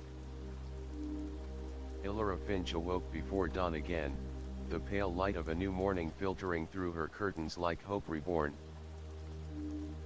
On her bedside table lay the leather pouch containing the now whole ring, its 5 gems gleaming in the soft lantern glow. She slipped on her travel cloak, careful not to jostle the precious bundle inside her satchel, and tiptoed down the stairs. Rowan Blake was already waiting in the parlor, rubbing sleep from his eyes and pacing with restless excitement. "Are you sure you want to do this first thing?" he whispered as Illyra entered, cloak drawn tight around her shoulders. "Blackwood's shop opens at 8, it's only 7 now." Illyra offered him a bright, determined smile. "We've kept him waiting," she replied, placing her satchel on the old wooden table. "Better to arrive early and finish our promise before anything else can intervene." Rowan nodded, finishing the last of his tea. Together they set off into the brisk morning, walking along dew-slicked cobblestone streets toward Blackwood's Pawn and Curiosities. Along the way, the town of Ravenscar seemed to hold its breath. Doors and shutters were still closed, and only the occasional lamplighter carried a hooded lantern down the street's length. At the corner of Market Street, the shattered moon had slipped behind roiling clouds, but in Illyra's mind, its image was clear, a perfect circle of white light surrounding the ruby-red garnets. They reached the shop 30 minutes before opening. Illyra placed a single rose blossom at the doorstep, an offering of gratitude to the covenant they had made. Then they stepped back and waited. At precisely 8 o'clock, the bell over the door jingled, and Mr. Blackwood emerged, sweeping aside the curtain with a flourish that seemed rehearsed. His storm-gray eyes flicked to the rose and then to the two determined figures waiting at his threshold. "Good morning," he said, voice steady. "I trust you did not find the journey burdensome." Illyra stepped forward, curtsying slightly. "We have completed the ring, as promised. May we present it to you?" She unzipped her satchel and carefully withdrew the restored ring, sliding it onto the polished ebony counter. The 5 stones, the single moonstone at the center and the 4 blood-red garnets, caught the morning light, casting tiny prismatic sparks on the dark wood. Blackwood's expression remained inscrutable for a moment. Then, with a smooth gesture, he produced a thick leather tome embossed with his name. He opened it to a blank page beneath the heading "Covenants Fulfilled," and took a quill from his coat pocket. With a few precise strokes, he wrote, "I, Augustine Blackwood, keeper of souls pledged and treasures entrusted, acknowledge the restoration of the Solstice ring. The covenant between seeker and steward is now fulfilled." He closed the tome, tapped the ring once with the quill's tip, and placed it carefully back into Illyra's hand. "The bride's final liberation is upon us. Come with me." He stepped to the rear of the shop and swung open a hidden door between 2 glass cases. A narrow corridor led to a small chamber lit by a single, ever-burning candle. In the center stood a plinth carved from black marble, its surface etched with a circle marked by 6 petals, one for each gem of the ring, though only 5 were filled. Blackwood gestured for Illyra to approach. With reverent care, she laid the ring atop the marble, aligning the moonstone with the eastern petal and the garnets with the remaining 4. The candle's flame quivered, and the air filled with a soft humming that seemed to emanate from the room's very stones. "Place your hand above the ring," Blackwood instructed. Illyra extended her right hand, palm down, hovering 6 inches above the ring. The humming rose to a clear tone, like a pure breath drawn through crystal. The gems began to glow, first the garnets flaring crimson, then the moonstone radiating pearly white. A shaft of pale light erupted from the candle's flame, arcing across the ceiling and bathing the chamber in silvery brilliance. The black marble plinth pulsed beneath Illyra's hand, and the humming resolved into a symphony of voices, gentle, joyous, and triumphant. Blackwood's eyes glistened as tears of relief and awe threaded through his stern composure. "It is done," he whispered. "They are free." Outside, the town of Ravenscar shuddered, as though waking from a centuries-long slumber. Far above, clouds parted to reveal the sun's face, a solitary beam of light illuminating Thorn Manor's lonely silhouette on the distant hill. Illyra and Rowan made their way toward the manor by midday, passing through the bustling market as townspeople gaped at the rare sight of two young scholars walking with purpose and solemnity. At the edge of the manor's grounds, ivy-strangled gates stood half ajar. Illyra pushed them open with slow reverence. Within the courtyard's overgrown grass lay a circle of empty graves, the 50 unmarked headstones that had once held the 49 brides plus one more. Their moss-covered surfaces reflected the sun's beam, and the air here felt lighter, as though sorrow itself had been lifted. Illyra knelt before the first headstone and placed her hand gently on the cool stone. Beneath her palm, she felt a faint warmth like a heartbeat. She bowed her head and whispered, "Madeline Thorn, Catherine Trance, all brides of the 7 solstices, I return your promise. May you rest, united in forgiveness and love." A soft breeze stirred the ivy, and a single rose petal drifted down, landing on the headstone's base. The next moment, the entire circle of petals rose in a swirling vortex of crimson light that danced above the graves. Illyra looked up to see ghostly figures forming, ethereal brides in tattered gowns, their faces serene, eyes bright with gratitude. Rowan joined her, voice hushed as he spoke to the spirits, "Your vigil is over. Return to the light." One by one, the phantoms smiled and touched the ring on Illyra's finger, each an unspoken kiss of farewell before dissolving into the air like mist at sunrise. The vortex of petals spiraled upward, passing through the open window of the manor's great hall, then vanished beyond the roof in a burst of shimmering motes.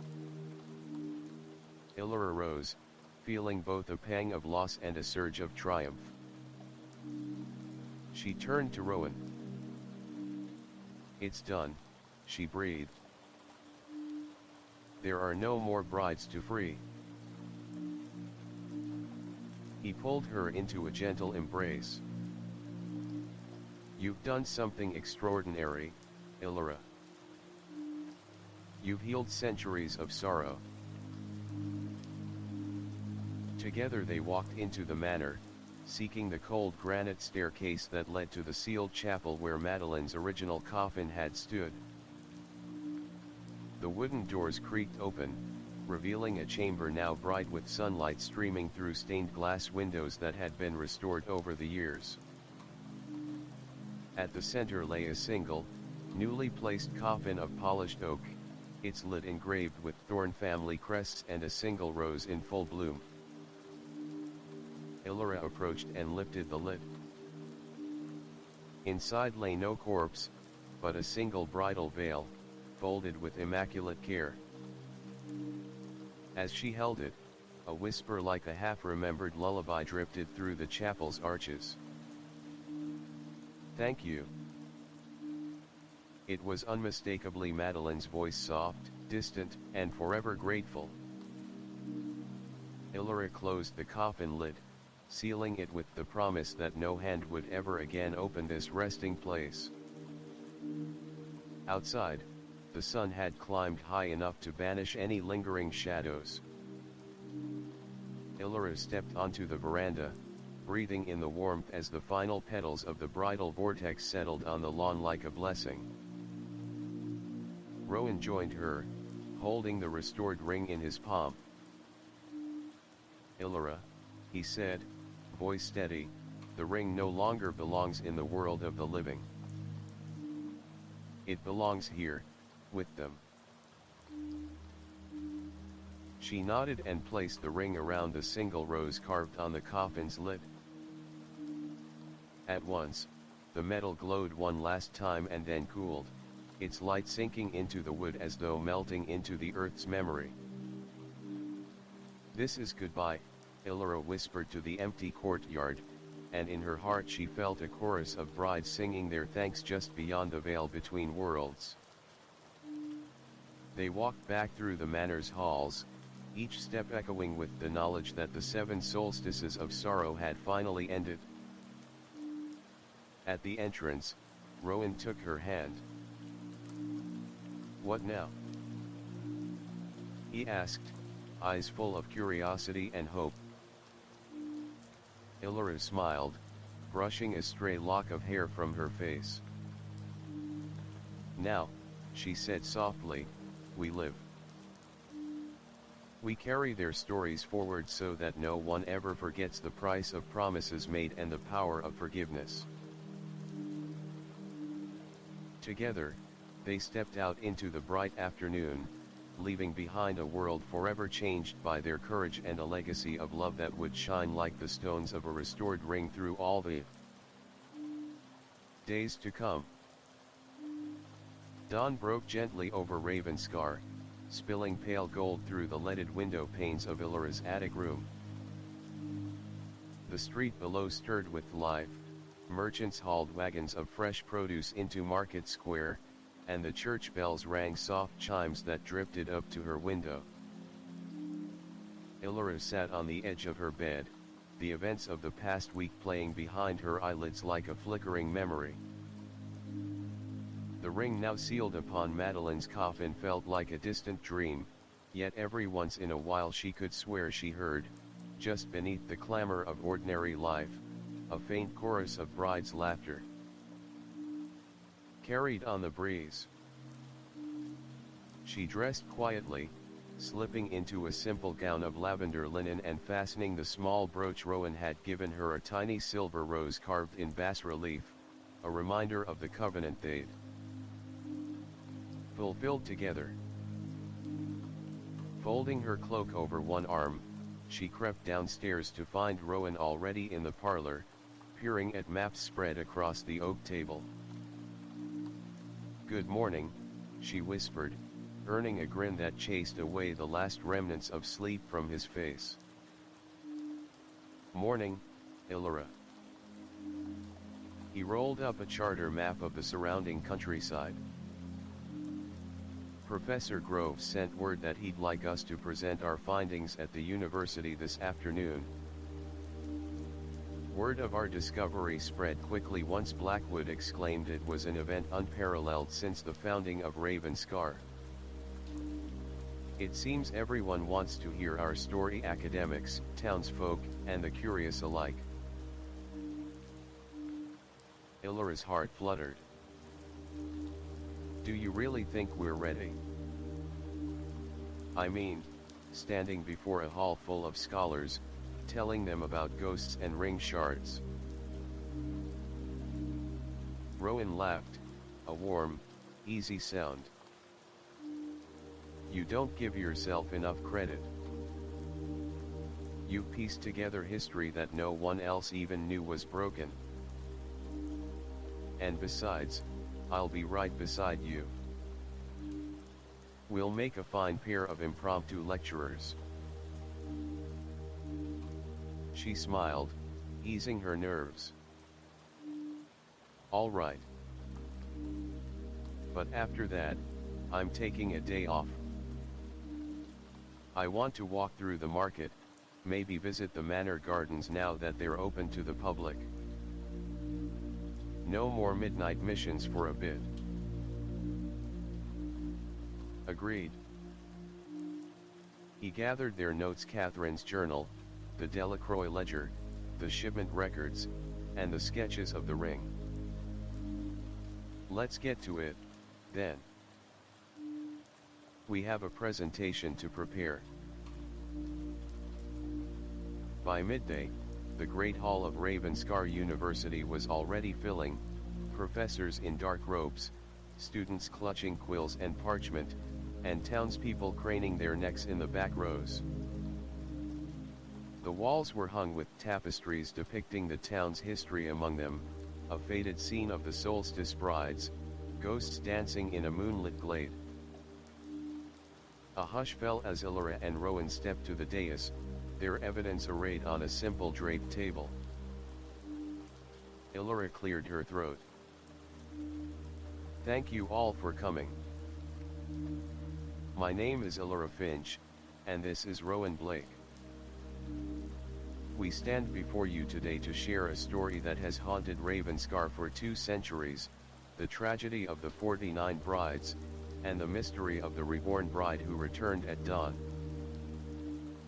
Over the past weeks, we have followed clues through archives, abandoned workshops, ruined chapels, and hidden vaults. Rowan began to lay out the timeline, the Reverend Alcott's journal entries, the Widow Marsh's memoir, the burned Undertaker's ledger, the Delacroix Commission, and the shipment to Kingsport Cathedral. Illyra guided the audience through the recovery of each component: the shard inscribed "Forgive," the moonstone from Thorn Manor, the garnets from Moonlit Chapel, Blackwood's pawn shop, and the whispering vault culminating in the reconstructed Solstice ring and the bride's final release at Thorn Manor. As they spoke, she noticed faces in the audience lighten with astonishment, then soften with empathy. When she described the bride's spectral reunion beneath the manor's overgrown graves, a murmur of awe rippled through the crowd. And when Rowan concluded by reading Catherine Trent's final journal entry, "If the ring cannot be restored, forgiveness will bind our souls one last time," there was a moment of stillness so profound it felt holy. Afterward, professors queued at their table to congratulate them, while townspeople pressed forward to touch the brooch on Illyra's lapel, or to ask Rowan for a closer look at the garnet. Even Blackwood arrived in his long coat, offering a wry nod and slipping Illyra a small velvet box containing a sprig of dried rose petals, a token, he said, of their mutual respect and the souls they'd freed together. Illyra tucked the sprig into her pocket and surveyed the bustling hall, remembering the silent corridors of the library catacombs, the candlelit vault beneath the cathedral, and the ring's cool metal on her palm. Everything had led to this moment of shared revelation, and she felt a swell of pride for what they'd accomplished together. That evening, under a copper sky streaked with rose and violet, Illyra and Rowan strolled through the newly opened gardens of Thorn Manor. The grounds were still tamed by a lighter hand now that the manor had been gifted to the town, and apprentices in green frock coats trimmed hedges and pruned roses.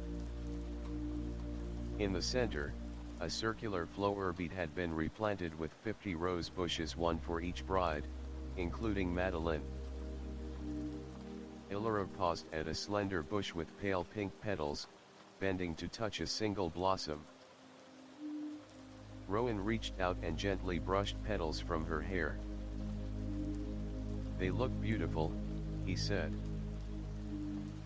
"As if they never knew sorrow." She nodded.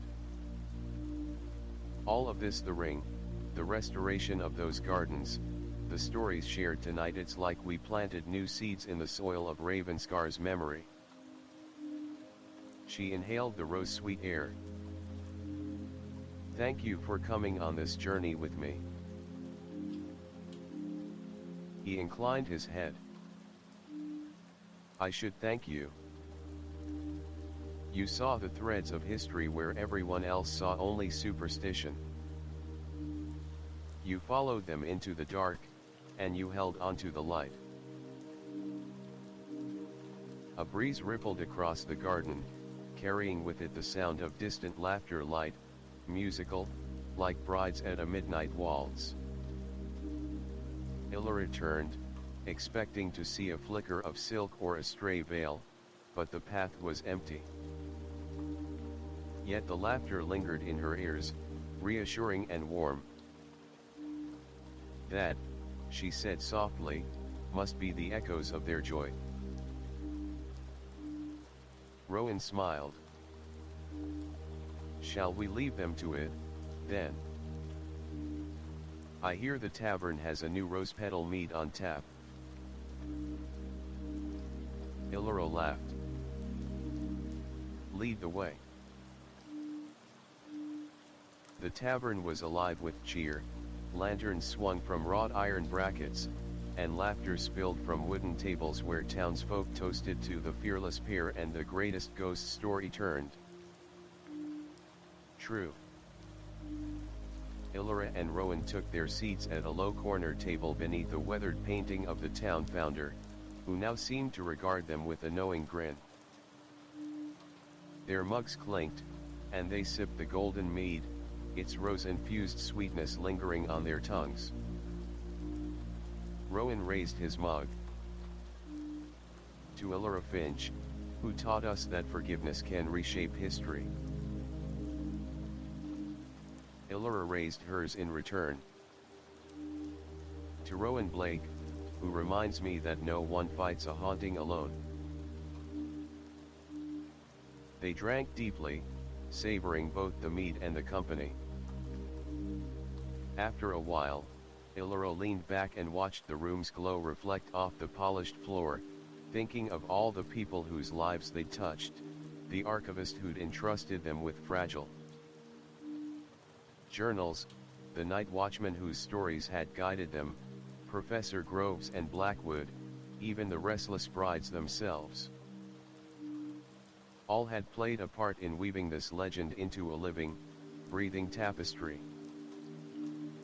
She felt a soft tug at her pocket and pulled out Blackwood's velvet box.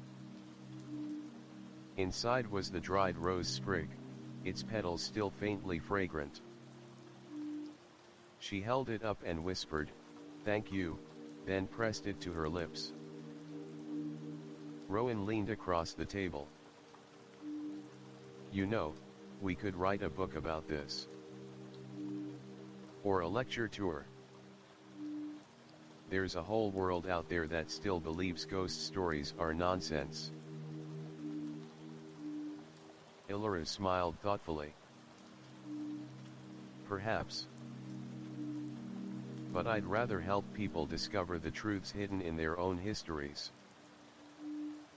There are endless stories waiting beneath dusty ledgers and silent stones. We've just scratched the surface."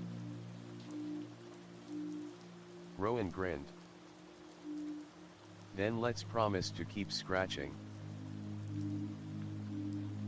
She met his gaze, feeling excitement unfurl in her chest like the first rose of spring. "I promise." And so, in the glow of lantern light and the hum of tavern talk, Illyra and Rowan, once seekers of a single promise bound in metal, found themselves standing at the threshold of countless new adventures. The Solstice ring had been restored, the brides had found peace, and Ravenscar's legends would never again slip into silent oblivion. For as long as there were whispers to follow, mysteries to unearth, and hearts in need of forgiveness, Illyra Finch and Rowan Blake would be there, turning pages, lighting lanterns, and listening for the echoes of promise that linger in every forgotten corner of the world. Thus, the story of the Solstice brides closed its final chapter, but for Illyra and Rowan, it was only the beginning. Illyra Finch brushed a loose strand of hair behind her ear as she stepped through the half-open doors of Thorn Manor's west wing for the first time since the bride's release. The sun sat high in the sky, painting stained glass patterns of ruby and sapphire on the dust, moated floor. Rowan Blake followed close behind, ledger and journal in hand, their earlier triumph still fresh but already yielding to the curiosity that had driven them from the start. "It feels different," Illyra murmured, running her fingers along the stone archway.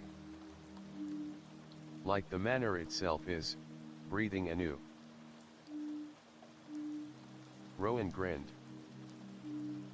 "Or maybe it's just us, carrying the weight of 2 centuries of secrets." He paused by a shattered suit of armor displayed in the foyer. Professor Grove suggested we examine the attic's archives. There might be more clues in the manor's private collection of portraits, letters, and heirlooms. Catherine Trent's journal hinted at a hidden painting that holds the key to the family's original curse. Illyra's heart quickened. The family's original curse? You mean before the 49 brides? I thought Thorn's sorrows began with Trent's Thorn's jealousy. Rowan spread open the battered leather journal. Listen to this entry dated June 30, 1820. The blood lineage of Thorn binds our fates. 5 generations ago, an ancestor named Althea Thorn broke a sacred vow to the River Mother. In her hubris, she claimed the power of renewal without offering the tribute of water and rose. The land withered, storms rose, and always there came brides, until the 7th solstice, when a ring of forgiveness might undo the debt. Yet the map to that ring's making hides in plain sight, within the family gallery, behind the likeness of the one who first sang the vow. Illyra closed her eyes. So the blame goes back another 2 centuries to Althea's broken promise. And our ring was only half of the solution, the other half must be the original tribute map. Rowan nodded solemnly. Exactly. We restored the solstice ring, but perhaps the River Mother's blessing remains unfulfilled. If Althea's map still exists, it may guide an offering to the river that will seal the pact once and for all, ensuring Thorn Manor never again birthed sorrow. They ascended the main staircase to the 3rd floor, its carved balusters worn smooth by generations of footsteps. At the top, a narrow corridor led to a heavy door marked private. Past the door lay the manor's upper gallery, a long, vaulted room lined with portraits of Thorn ancestors, each framed in gilded birch and draped in tarnished velvet curtains. The air here smelled of aged varnish and wood polish, and the afternoon sunlight sifted through high windows, illuminating motes of dust like drifting fireflies. Illyra paused before the first portrait, a stern woman in 15th century gown, hands clasped around an ornate chalice. Every painting in the gallery was numbered by a small bronze plaque, but one frame midway down the line bore no plaque. Instead, the red velvet curtain in front of it lay neatly tied with a silver cord shaped like a thorn.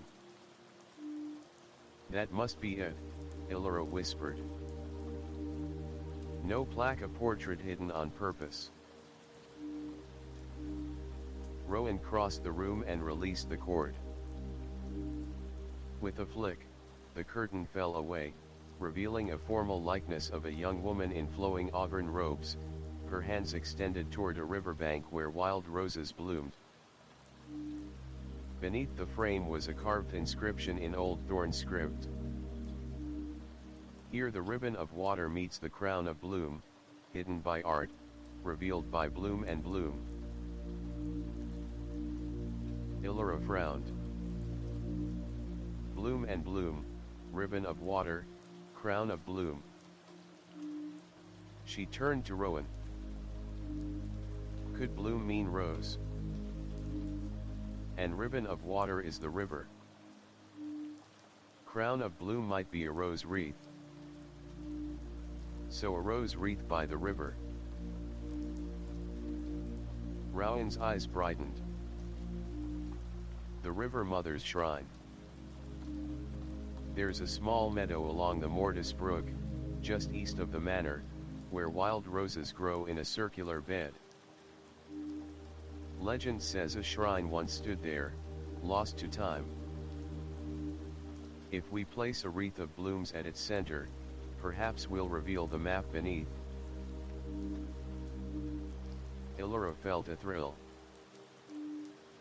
But where's the map hidden? Behind the portrait. She inspected the frame's back, finding a hinge and a tarnished keyhole. I need a key. Rowan knelt and examined the floor beneath the painting. There, half buried under a threadbare rug, lay a small wooden box carved with rose motifs. He pried it open to reveal a silver key etched with thorn family crests. A key for the portrait, he said. Let's see what it unlocks. Illyra inserted the key into the portrait's frame. With a soft click, the canvas swung forward like a door, revealing a narrow compartment carved into the wall. Inside lay a folded parchment sealed with wax bearing the thorn sigil of entwined vines. Carefully, Illyra lifted the seal and unfolded the parchment. Map of River Mother's Shrine. East of Thorn Manor, follow Mortis Brook until the path divides 3 ways. Where 3 rose bushes form a triangle, lay a wreath of 7 blossoms at its center. The earth will loosen, revealing what was buried beneath Althea's vow. Illyra's pulse raced. We have to go tonight under the full moon, when the River Mother's presence is strongest. Rowan folded the map. Gather wild roses on the manor grounds at sunset, then head to the shrine meadow. We'll need a rope or rake to unearth whatever's hidden. The late afternoon passed in a flurry of preparation. They gathered shears, empty baskets, gloves, and a length of braided linen rope. Illyra took up Blackwood's velvet pouch, a reminder of the covenant, while Rowan secured Catherine's journal in his pack.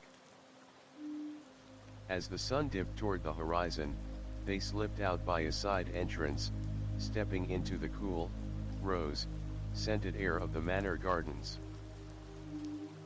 Wild roses climbed along crumbling stone walls and cascaded over trellises. Illyra's shears clipped 7 blossoms, pale pink, deep crimson, and pure white, each picked with a whispered word of apology to the River Mother. She arranged the flowers in a small wicker basket, their petals spilling like a handful of hearts. Rowan slung the basket over his shoulder. Are you ready for another midnight quest? Illyra grinned, the rose-scented breeze lifting her hair. After everything we've faced, digging in a meadow sounds tame. They followed the manor's gravel path until it became a narrow trail winding through silver-leafed willows beside Mortis Brook. Moonrise was nearly full, its light glimmered on the rippling water. Soon the path forked 3 ways under a bough draped with blossom-laden branches. There, as the map instructed, grew 3 wild rose bushes in a tight triangle, their thorny stems intertwined. Illyra placed the 7-flower wreath at the triangle's center. The petals trembled, and the ground beneath seemed to sigh. She handed Rowan the rope while she knelt, pressing her gloved fist into the soft earth. With a sudden snap, the soil gave way, revealing the edge of a stone slab engraved with runes that pulsed faintly in the moonlight. Together they heaved aside the earth, uncovering a shallow crypt built into the hillside, a carved altar of polished stone, its surface featuring an arc of roses, a semi-circular engraving matching the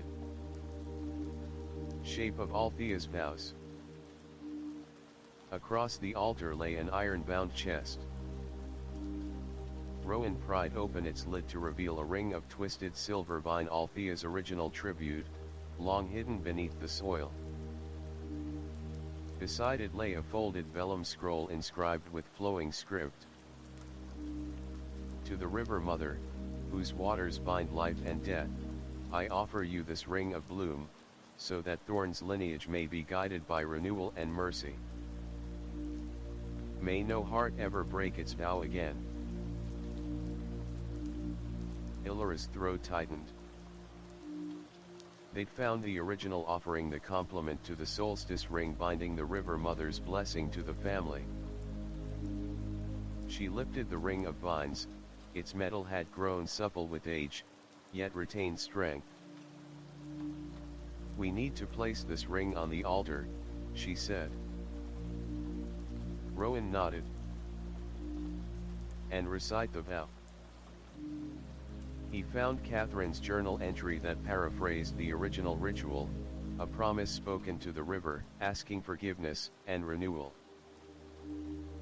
Illyra cleared her throat, holding the ring aloft. Great Mother of Waters, hear my plea. From this day forth, Thorn's line shall honor thee. For every vow broken, and sorrow sown, I offer this ring, that mercy be known. She slid the ring onto the altar's arch of roses. At her final word, the engraving glowed white, and the chest behind her trembled. Mortis Brook's current quickened, sending a ripple across the meadow. The 3 rose bushes around them unfurled blossoms that shone like living embers in the moonlight. A gentle voice, soft as breeze through petals, whispered around them, renewed, forgiven, blessed. The altar's runes flared and then subsided, leaving only the moon's silver glow. The wreath's flowers wilted gently, their petals drifting into the brook as petals on water. Illyra felt the river's warmth flow through her, as though her feet stood in sun-lit shallows. Rowan reached for her hand. It's done. The vow is complete. Illyra smiled, tears of relief and joy gleaming on her lashes. Behind them, the altar's chest settled shut with a final echo. The hidden map and original ring had restored the balance Althea Thorn had shattered so long ago. As they made their way back beneath the willow boughs, Illyra realized that Thorn Manor's true healing had only just begun. The bride's peace was sealed, and now the River Mother's blessing would keep the land fertile and the hearts of Ravenscar's people kind. When they reached the manor gates, dawn's first light touched the horizon.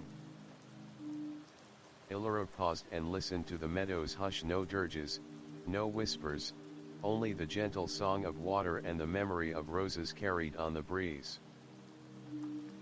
Let's go home, she said, voice soft. Rowan smiled and draped an arm around her shoulders. Home, he echoed. And together, they walked back through the waking world, bearing the promise of renewal they had unearthed beneath the moon and bound forever by the chorus of petals and water's song. A fortnight after the River Mother's rite, Ravenscar awoke beneath a sky rippling with early spring warmth. The manor gardens were alive again. Rosebuds sprouted from formerly barren thorns, and birdsong filled every corner of Thorn Manor's grounds. News of Illyra Finch and Rowan Blake's deeds had spread even beyond town walls, drawing travelers, scholars, and curious onlookers to witness the reclaimed gardens and the chapel where the Solstice ring lay in perpetuity. But as the town prepared for its annual Festival of Roses, an undercurrent of unease threaded through the celebrations, a reminder that every story has more than one current, and peace, however hard won, can stir new shadows before dawn. Morning preparations. Illyra rose with the sun, restlessly untucking the silken ribbon Rowan had tied in her hair the night before. She donned her embroidered violet gown gifted by the mayor's wife in gratitude and fastened a silver rose brooch over her heart. When she stepped into the courtyard, she found Rowan waiting by a bench, sketchbook in hand, capturing the newly planted rose circle. "Good morning," he said, standing as she approached. "I tried to draw the gardens by memory. They're incredible in bloom." Illyra smiled as she examined his sketch, a riot of pinks, reds, and whites encircling the sundial. "They look perfect." "Thank you." She took his hand and squeezed it. "Ready for the festival?" He chuckled. "As ready as anyone can be. But I have one more thing." He unfolded a folded parchment, an invitation scrawled in elegant script. "Professor Groves asked us to attend a private evening lecture in the university library, an unveiling of newly discovered letters from Thorn Manor's archives." Her brow arched. "Tonight. After the festival lantern procession." Rowan nodded. "He says these letters may shed light on unsolved mysteries, ancient feuds, secret romances, and hints of another solstice ceremony lost to time." Illyra's pulse quickened. "I wouldn't miss it for the world."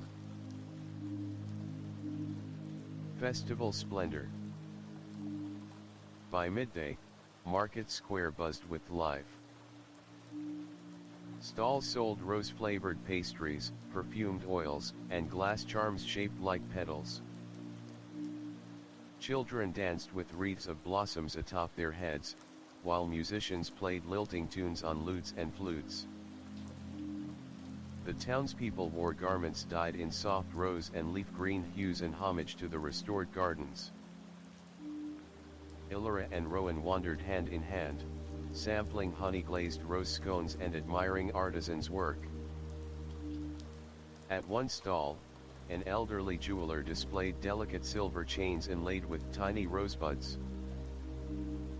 Illyra paused, catching Rowan's eye. He subtly pressed the cloth-wrapped ring pouch beneath his sleeve. There was no longer any fear the ring would be stolen. It was no longer needed for release, but they still carried it as a symbol of everything they had endured. As they turned a corner, they passed Mrs. Blackwood, who watched them from her cottage door with a knowing smile. Illyra offered a bow. Mrs. Blackwood's eyes, the same storm gray as her husband's, gleamed with pride and something unreadable, perhaps relief. Near the center of the square, the mayor stood on a dais, flanked by flower garland guards. He tapped a silver goblet, summoning silence. "Friends of Ravenscar, today we celebrate not only the bloom of our roses, but the bloom of our spirits restored by the courage of Miss Illyra Finch and Mr. Rowan Blake. Let their story remind us that forgiveness and unity can heal the deepest wounds." Cheers rose up, and the crowd tossed rose petals into the air, which drifted down in a pink and white snow. Illyra and Rowan exchanged a joyful glance before bowing deeply. An ominous discovery. Later, beneath lantern-hung oaks lining the manor's rose walk, Illyra paused before a newly planted bush of midnight black roses, a hybrid strain cultivated from Thorn Manor's rare seeds. She knelt, inhaling their heady perfume, but then noticed something odd. At the base of one stem lay a small scrap of parchment, crumpled and half hidden among petals. Her heart clenched. She retrieved it, smoothing the edges. The paper bore the same red wax seal of the River Mother's rite, but its message was not one of peace. Unfurling it, she read. The river's debt is paid, the roses bloom but darkness stirs beneath the stone. The seventh gate awaits the unlocking by your blood and breath. Illaра's breath faltered. Rowan. He came at her call, concern etched on his face. She showed him the parchment. His eyes widened as he read the cryptic lines.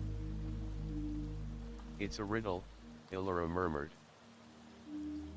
Seventh gate, beneath the stone. Rowan frowned. Could it refer to the 7 solstices already fulfilled? Or a literal gate in the manor's catacombs we haven't explored? Illara rose, tucking the parchment into her sleeve. We can't ignore it. This may hint at one final secret waiting beneath the manor. They shared a determined nod. The festival lights winked around them, but their world had shifted. A hidden gate, left unopened even after all they'd done, perhaps one more mystery demanded its answer. Evening lecture and a secret invitation. Despite the unsettling message, they arrived at the university library at dusk, where Professor Groves greeted them in his candlelit study. Rows of books and manuscripts loomed overhead, and on a central table lay 6 letters bound with a crimson ribbon. These letters, he announced, were penned by Thorn ancestors whose voices were lost to time. Their contents range from whispered confessions of forbidden love to pleas for mercy after tragic accidents. But one letter he paused for effect references a final solstice ceremony never recorded, the Jubilee of Shadows, held in the manor's subterranean Hall of Echoes. Illara exchanged a glance with Rowan. She remembered the scrap of parchment, 7th gate, breath, and blood. The Hall of Echoes, a place they had not yet discovered. Groves continued, according to the letter, each descendant of Thorn lineage was obligated to speak a truth in that hall binding the curse's ghostly echoes. No record survives of its completion, so the hall has remained sealed for centuries. It lies 3 levels below the chapel, behind a stone door marked by a rose encircled by 7 petals. Illara felt the puzzle click into place, 7 petals, 7th gate. The final secret of Thorn Manor was not broken vows or river tributes, but a reckoning of truth of the living confronting hidden guilt or shame. The Jubilee of Shadows might be the last piece to ensure that neither the manor nor its people ever again suffered silent curses. Professor Groves leaned forward, eyes bright. I have secured a copy of the door's sigil. But the key rests here. He offered Illara one of the 6 letters. This belonged to Althea Thorn herself, an instruction that her descendant must carry the key, both literal and metaphorical, the truth they most fear to speak. Illara's pulse fluttered. Rowan placed a reassuring hand on her back. The letter trembled in her grip, part instruction, part invocation. She breathed in the scent of old parchment and candle wax. Outside the windows, festival lanterns glowed. Within her, a new resolve kindled, one final journey beneath the manor, to speak truths hidden, to unlock the hall, and to lay every lingering shadow to rest. Rowan offered her his arm. Shall we, seeker of truth, Illyra nodded, heart steady. Let's finish what we started. And so, as the Festival of Roses rang with laughter and music above, Illyra Finch and Rowan Blake prepared to descend into the Hall of Echoes, where a jubilee of shadows awaited, and where the last secret of the Thorn legacy would be revealed at last. The moon had slipped behind drifting clouds by the time Illyra Finch and Rowan Blake slipped through the ivy-clad archway at the back of Thorn Manor's private garden, carrying only lanterns, Catherine Trent's journal, and the ancient letter bearing Althea Thorn's seal. The Festival of Roses' distant laughter and lantern glow faded behind them, replaced by the soft susurrus of leaves and the distant drip of water somewhere beneath the earth. Illyra paused at the wrought iron gate leading to the manor's old well, now sealed with a carved rose encircled by 7 petals, just as the letter had described. She held her breath, tracing the ridged petals with trembling fingertips. Behind the rose emblem lay the locked door to the Hall of Echoes, the subterranean chamber of truth and shadow. Tonight, they would unseal it once and for all. Are you ready? Rowan whispered, adjusting the lantern in his free hand. The light trembled and cast dancing shapes on the stone walls. Illyra nodded, swallowing hard. Elena. I mean, Althea's words, that each descendant must speak a truth they fear most. I'll need courage for that. She held up the letter.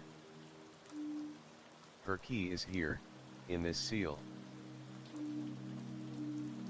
She pressed the wax seal into a small indentation at the rose's center. For a moment, nothing happened. Then the entire emblem vibrated, a soft humming before the stone petals parted like opening flowers. The gate swung inward on silent hinges, revealing a narrow staircase spiraling down into darkness. Rowan held the lantern above his head. After you. He offered her his arm as she stepped into the gap. Above them, the roses of the garden sighed shut, concealing the world above. The stairwell was hewn from rough granite, each step slick with damp and centuries of neglect. The air smelled of earth, old timber, and the faintest trace of rose oil, the residue of offerings long past. Illyra's heart beat steadily as she counted the steps, 50, then 100, until they reached a low, ceilinged antechamber lit only by the glow of phosphorescent lichen clinging to the walls.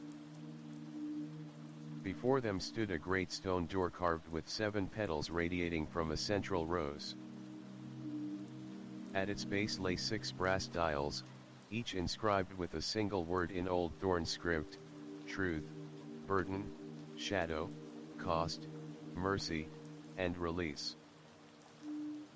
A 7th dial, at the top petal, was blank, as if waiting for the final word. Illyra turned to Rowan. Each dial corresponds to one vow, one emotion. We need to align them by speaking our truths. Rowan nodded, his jaw set. Let's begin.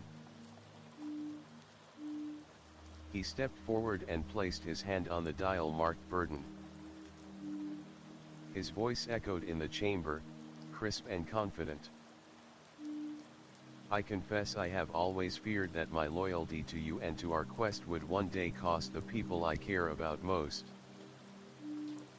Tonight, I admit that fear, so that I may stand free of it. The dial clicked, its brass surface glowing amber before settling into place. The 2nd petal lit up, and a distant rumble hinted that the door had acknowledged his confession. Illyra's turn. She stepped to the dial marked shadow. Her lantern light trembled across the stone. She drew a breath, her voice hushed. I admit that I have carried a secret shame, that I believed my curiosity was selfish, that I stole from the sleeping dead by disturbing their graves and vaults. I feared I would never be forgiven. Her words faded into silence. The shadow dial clicked and glowed a soft violet. A low sigh reverberated through the stones, as though the manor itself exhaled relief. Rowan moved next, cost. He pressed the third dial, voice steady. I confess that I believed achieving victory would make everything right and neglected the cost it would impose on my own heart and yours. The dial glowed deep crimson, and the door trembled, ancient mortar falling in tiny showers. Illyra met Rowan's gaze. They shared a fleeting smile of solidarity before she approached the truth dial. Holding Catherine's journal in her other hand, she spoke with clarity. I admit that I loved the legend more than the people it told of, that I feared the story itself more than I feared the souls behind it. The truth petal glowed pure white, shining like a beacon in the underground gloom. 2 petals remained, mercy and release, along with the blank 7th dial. Rowan placed a hand on mercy and spoke softly. I confess that I resisted mercy, believing that only justice or vengeance could heal. I now choose mercy for the brides and for Althea's lineage. The dial glowed emerald green, and gentle warmth spread through the chamber, melting the damp chill. The blank dial waited at the top, backlit by the carved rose. Illyra stepped forward, gathering her courage. She closed her eyes and whispered into the hush, the final vow is forgiveness. As the word left her lips, the blank dial spun silently, then etched itself with the word forgiveness, glowing a soft golden hue. All 7 petals blazed in unison, white, violet, amber, crimson, emerald, gold, and silvery rose. The door's runes shimmered, and with a deep groan, the stone portal swung open on massive iron hinges, revealing the Hall of Echoes beyond. They entered a vast chamber whose domed ceiling soared out of vision. Columns carved to resemble entwined rose vines rose along its sides, and across the polished floor lay concentric circles of engraved script lines of thorn vows and lore in Old Thorn cursive. At the center stood a pool of still water, smooth as glass, reflecting the lantern glow. A hush of unseen voices rippled through the air, as though the chamber held the memories of every vow ever spoken here. Illyra felt the pull of every confession, every burden, and every act of mercy that had bound her and Rowan to this moment. Rowan stepped beside her, awe in his eyes. The Jubilee of Shadows, he breathed. This is where Thorn descendants once spoke their truths. Illyra approached the pool and knelt at its edge.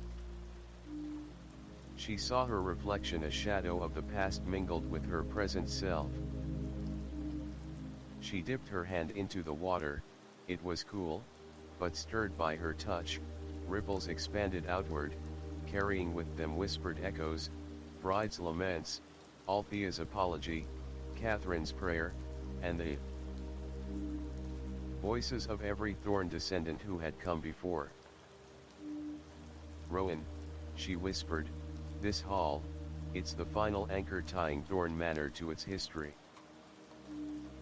We must seal it with our vow, so no shadow remains to haunt the living. He knelt beside her. Then let us speak the vow together. They placed their hands together on the water's surface and spoke in unison, voices firm and clear. By truth we stand, by burden we learn. By shadow we see, by cost we discern. Through mercy we heal, through release we find forgiveness that frees both heart and mind. As the final word echoed, the concentric scripts on the floor glowed one by one, igniting the entire hall in a spiral of light that traveled from the pool's edge to the columns, up to the domed ceiling. The voices rose in a harmonious chorus, triumphant and serene, until the chamber resonated with pure, radiant sound. The lanterns in their hands blazed to life, though no one had lit them. An unseen wind circling the hall, lifting Illyra's hair in a silent benediction. The vines on the columns bloomed in stone relief, delicate petals unfurling across the granite. Then, as swiftly as it began, the light softened and settled into a gentle luminescence. The echoes faded, replaced by a peaceful silence deeper than any before. Illyra rose, awe and gratitude flooding her. She turned to Rowan and took his hand. "It is done," she said softly. "Every secret confessed, every vow honored. No more shadows." He smiled, eyes shining. "Thorn Manor is free." Behind them, the gate to the antechamber sealed itself without a sound, and the stairwell sealed once more beneath rose, carved stone. As they climbed back toward the moonlight, Illyra paused on the top step, looking back through the closed rose gate at the manor above. The night air seemed to hum with new life, and far off, she thought she heard the soft strains of brides' laughter drifting from an open window, a melody of gratitude and joy. Hand in hand, Illyra and Rowan stepped into the silver-lit garden, their hearts unburdened at last. The Hall of Echoes had revealed its final secret, and the lineage of Thorn could walk forward into a future sealed by forgiveness and love. The story of the Solstice brides had reached its end, and with the Jubilee of Shadows complete, a new chapter opened for Ravenscar and for Illyra Finch, the seeker of truths who had learned that even the deepest shadows can be banished by the light of forgiveness. A week had passed since Illyra Finch and Rowan Blake sealed the Jubilee of Shadows in the Hall of Echoes. Thorn Manor's gardens now thrummed with life, wild rose vines curled along the crenellations, and morning dew glittered like stardust on every blossom. Inside the manor, laughter and music drifted from open windows as apprentices tended the grounds and scholars catalogued rescue journals and artifacts. Illyra and Rowan had taken to early mornings by the reflecting pool in the Rose Walk, planning lectures and receiving visiting dignitaries eager to hear their tale. Yet beneath the manor's renewed splendor, a single thorn of unease had lodged in Illyra's heart. Each sunrise felt too bright, each bird call too cheerful. She feared a new challenge might bloom where none was expected. An ominous missive. That afternoon, as she catalogued Althea's letters in the refurbished library, a courier arrived bearing a sealed envelope embossed with black wax and a single thorn motif. Inside was a note in spidery script. "The debt of roses is paid, but not all petals were gathered. One remains hidden beneath the stone gate, waiting for blood not forgiven. Find the last thorn before the next solstice's end, or all blooms shall wither." Her hand trembled over the paper. Rowan, at her side, read the note and frowned. "A missing petal," he said. "We thought we'd gathered every blossom for the Jubilee." Illyra closed the envelope.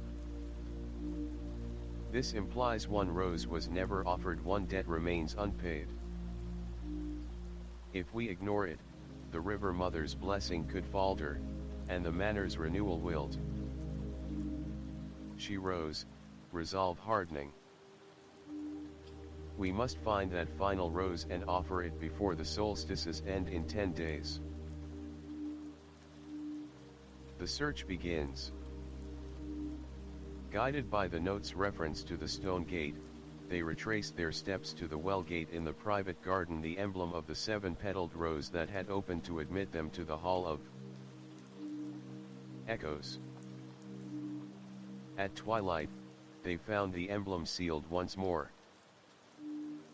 Illyra pressed her hand on the center of the rose, but nothing happened. By lantern light, the stone petals glowed faintly, and in the shadow between the 6th and 1st petal, they saw a tiny crack, like the sliver of a forgotten vow.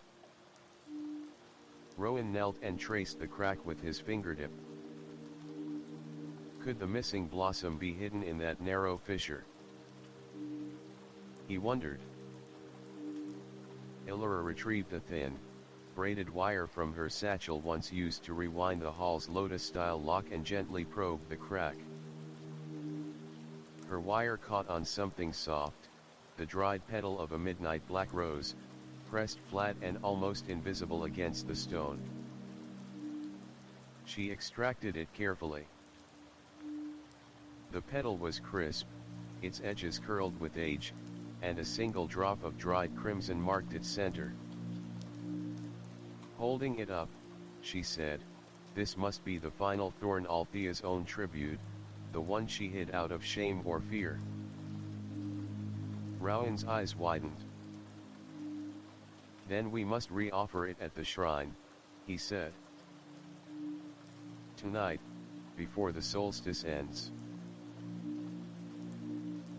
A midnight pilgrimage. Under a silver moon, they crossed the manor grounds to the Mortis Brook meadow, lanterns and baskets in hand. The night air was cool and fragrant with midnight blooming roses. They paused at the triangle of rose bushes, recently replanted by the apprentices. Illyra set the lantern gently on the ground and drew the midnight black petal from her pouch. "This was Althea's secret debt," Illyra whispered, voice hushed as the brook's water murmured nearby. "She must have withheld it from the original wreath, believing herself unworthy." Rowan nodded. "Now she trusts you to restore it?" Illyra knelt and placed the petal atop the 7-blossom wreath, still woven into a ring of intertwined petals. She lifted her voice in supplication. "Mother of waters, guardian of bloom, I offer the thorn once hidden in doom. May Althea's vow, now whole and unshamed, restore every shade, every rose reclaimed." She pressed her gloved palm over the petal, and for a moment nothing happened. Then the water of the brook at their feet pulsed with light, and a silver current surged toward the shore. Wild roses along the bank unfurled petals in rapid bloom, and the wreath glowed with renewed radiance.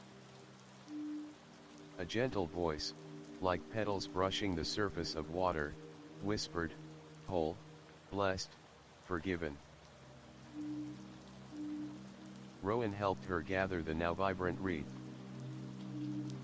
"The blessing flows anew," he said, smiling through tears of relief. The stranger in the gallery. They returned to the manor courtyard just after dawn, the first birds of morning celebrating the solstice's close. As they passed the gallery doors, a figure stepped into the corridor, a woman in a hooded cloak of deep rose, her face shadowed but for one pale eye that reflected the sunlight. She held a small box of carved silver shaped like a rosebud. Illyra Finch. Rowan Blake.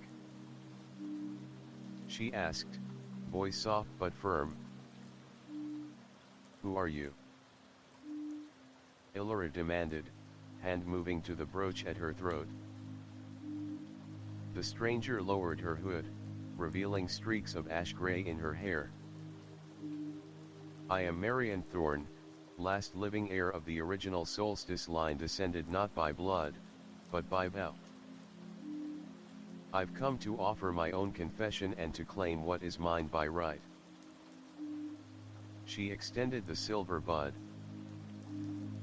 Inside is the final testament of Althea Thorne, a confession of love and apology meant only for her descendant. It must be read aloud here, in the family gallery. Illyra exchanged a glance with Rowan. Though dragonflies of doubt flickered across her heart, she nodded. Lead the way. A confession revealed. In the upper gallery, sunlight streamed through stained glass panels, painting the portraits with kaleidoscopic hues. Marian set the silver bud on the floor before the hidden portrait of Althea's repentance. With trembling fingers, she opened its clasp. Inside lay a folded parchment sealed with red wax bearing Althea's crest. Marian took a breath and read, voice resonant. To the descendant who mends my shame, I confess that I feared I was unworthy of the River Mother's mercy. I loved a humble sailor and orphan of the brook and withheld my tribute to save him from scandal. But my selfishness cursed my line. Now, I beg forgiveness from those I wronged and from the waters themselves. May this honesty bind our fate in grace, not guilt. As Marian spoke, the gallery wall seemed to lean in. The portrait's drapery shivered, and from behind it emerged a faint shimmer of Althea's spirit, a stricken woman in velvet robes, eyes brimming with sorrow and hope. Marian bowed her head. Illyra stepped forward and laid a gentle hand on Marian's shoulder. Althea is forgiven, she said softly. The shimmer paused, then seemed to exhale and dissipate into a handful of rose petals that drifted upward, settling across the gallery floor like a blessing. The hidden portrait's frame pulsed, and when the curtain dropped closed again, the wall seemed lighter, as though a great weight had been lifted. Marian closed the silver bud and placed it in Illyra's hands. Thank you, she whispered. My people can sleep now.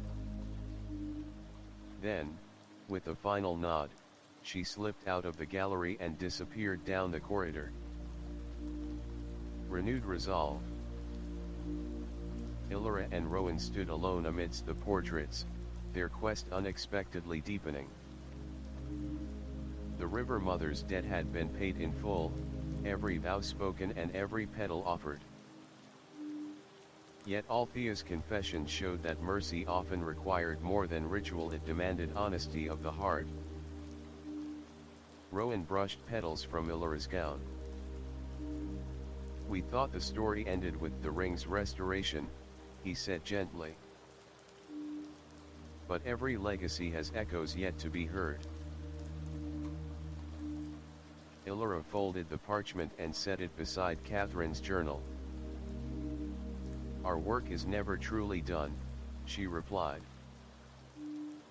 New chapters await us, new stories to bring into the light. As dawn's warmth filled the gallery, they descended the grand staircase, petals underfoot and petals in their hearts. Across the courtyard, apprentices watered the rose gardens, their laughter mingling with birdsong. Thorn Manor faced a new day, its lineage cleansed of secrets and renewed by truth. And at the manor's gate, the ivy-clad emblem of the seven-petaled rose gleamed in the sun, a silent promise that forgiveness, like a well-tended garden, would continue to bloom whenever courage and honesty guided its care. Illyra Finch awoke before sunrise, the silver light of early dawn filtering through her curtained window and gilding the ivy that had begun to reclaim Thorn Manor's stone walls. Though the Jubilee of Shadows and the River Mother's rite had restored peace to the manor, Illyra's dreams had been restless visions of shifting stone and a deep, resonant heartbeat echoing beneath the rose beds. Downstairs, Rowan Blake awaited her in the library's reading nook, Catherine Trent's journal open between them. He looked up from a penciled map of the manor grounds, concern etching his brow. "Morning, Illyra. I'm glad you joined me so early." Illyra rose and crossed the marble floor. "I couldn't sleep," she admitted. "I dreamt of the Hall of Echoes flooding with light, then the floor cracking, and a pulse rising from the earth. I think something alive stirs beneath our roses." Rowan tapped the map. "Professor Groves sent a letter yesterday. He believes that completing the Riverside rites awakened the original guardian of Althea's promise, a sentinel carved from living stone and thorn, bound to protect the manor's secrets. He warns that we may need to confront it before it wreaks havoc on the renewed gardens." Illyra's heart pounded. "We thought all the shadows were banished." "Perhaps not," Rowan said softly. "Sometimes, when you heal one wound, another stirs to test your resolve. We have 10 days before the next solstice. It may be enough time to find and pacify the sentinel." They gathered their essentials: lanterns, a coil of rope, Catherine's journal, and the original ring of vines from the River Mother's chest. By first light, they stepped into the garden courtyard, where dew-coated petals glimmered like scattered gems. The hidden chamber. Guided by the map's annotations, they circled the edge of the rose walk until Illyra paused before a cluster of ebony blossoms, the midnight black hybrids that had twice carried Althea's hidden deaths. Underneath their gnarled roots, the earth felt warmer, pulsing faintly with life. She knelt and pressed her hand into the damp soil. "Here," she whispered. Rowan knelt beside her, ferrying the lantern light across the roots. At one point, the soil gave way under his fingers, revealing a rough-hewn stone slab etched with a single rose intertwined with barbed thorns. "That must be the sentinel's threshold," Rowan said. It wasn't on Groves's map, but the symbol matches descriptions of Althea's original protective wards. He and Illyra moved apart, bracing themselves as Rowan levered the slab with the iron bar they had borrowed from the manor's tool shed. With a grating groan, the slab shifted, uncovering a narrow staircase descending into darkness. The earthy scent of moss and ancient petals rose up to meet them. Illyra lit her lantern. "Stay close," she cautioned. They descended in silence, each step echoing in the tunnel's rough-hewn walls. At the bottom, a vaulted chamber opened before them, its walls carved to resemble rose vines in relief, their petals and leaves turning to rock with uncanny realism. At the chamber's center knelt a towering figure, the sentinel. The Sentinel's Awakening. The Sentinel stood at least 10 feet tall, its body composed of rosewood and granite, with thorn vines twisting around massive limbs. Its head was crowned with a wreath of blooming roses that glowed a faint amber, and its eyes glistening garnets tracked Illyra and Rowan's approach. Illyra swallowed hard, raising her lantern. "We mean you no harm," she called out, voice steady despite her racing heart. "We've come to seal the promise you guard." The sentinel rose with a slow creak of wood and stone. Its voice rumbled like distant thunder, "The debt is paid, but the root remains. I protect what is buried." Rowan stepped forward, placing his hand on his heart. "We have returned every tribute and spoken every vow. We seek your trust, not your judgment." The sentinel's thorned fingers tightened around a rosebud the size of a clenched fist. It lowered its head. "Then prove your bond." Illyra exchanged a glance with Rowan, then carefully withdrew the ring of vines, the original tribute ring, from her satchel. She held it aloft. This ring was offered at the River Mother's shrine, born of truth, mercy, and forgiveness. "Place it before you, and your purpose shall be fulfilled." The sentinel's garnet eyes flared in appraisal. With deliberate reverence, Illyra set the ring upon a hollowed stone pedestal carved with the same 7-petaled rose emblem.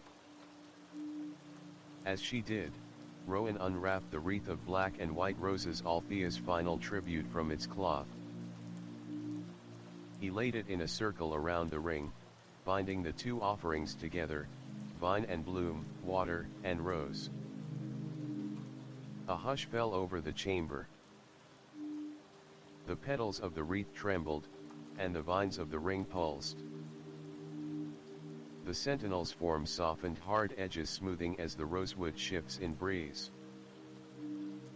Its eyes dimmed, then glowed with a gentle light.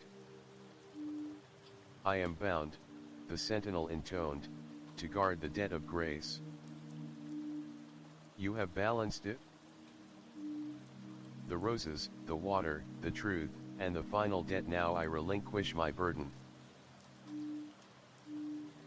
With a shattering crack of stone, the sentinel's massive form collapsed in upon itself, its wooden limbs folding like spent branches. When the dust settled, all that remained on the pedestal was a single white rose, its petals untouched by time or decay, and the ring of vines restored to living wood. Illyra knelt and picked up the bloom. She pressed it to her heart. "Thank you," she whispered. Emerging into dawn. They emerged from the hidden chamber to find the courtyard bathed in dawn's full light. Where once the midnight black roses had curled hungrily around the threshold, only fresh, pale shoots now grew, bearing promise rather than threat. Rowan glanced at Illyra, relief and wonder in his eyes. "I didn't think the sentinel would be alive." She smiled, brushing a petal from her cloak. "It was never meant to harm us, only to protect the promise until every debt was paid. We've honored that debt." Together, they walked back through the rose walk, where apprentices were already tending blossoms under the early sun. They paused at the reflecting pool, setting the living rose on its marble rim. The pool's surface rippled, reflecting the rose's pure white bloom in perfect symmetry. Illyra took Rowan's hand. "Our work here is done for now. The sentinel sleeps, the roses bloom without fear, and the legacy of Thorn Manor is secure." He nodded, pulling her close. "But our journey doesn't end here. There are more stories to find, more promises to keep." She rested her head on his shoulder, listening to the gentle sigh of wind through petals. "Then we'll keep seeking them together." Above them, the manor's towers rose against a cerulean sky, crowned with living roses and held by memories of truth, forgiveness, and the strength found in facing every hidden debt. The sentinel beneath the roses slumbered at peace, and a new chapter dawned for Illyra Finch and Rowan Blake, one where the promise of renewal would guide them into every adventure yet to come. Illyra Finch awoke to the low toll of Ravenscar's antique bell tower, each peal resonating with the promise of a new day. Through her attic window she glimpsed Rowan Blake already seated at the rosewood table, poring over a stack of correspondence. His expression was grave beneath dark curls. "Morning," she called softly, straightening the folds of her lavender gown. Rowan looked up, pushing a silver seal toward her. "A summons from the Council of Elders," he said, voice tight. "They request your presence at the High Hall this evening. It's marked urgent, something about a matter transpiring beyond Thorn Manor." Illyra's brow creased. "The Council?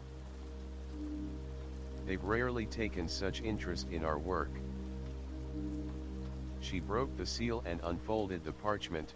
"Illyra Finch, seeker of truth, your counsel and presence are requested at the Council's midnight masquerade, held beneath the Elders' vaulted dome. Attendance is imperative. Formal attire required.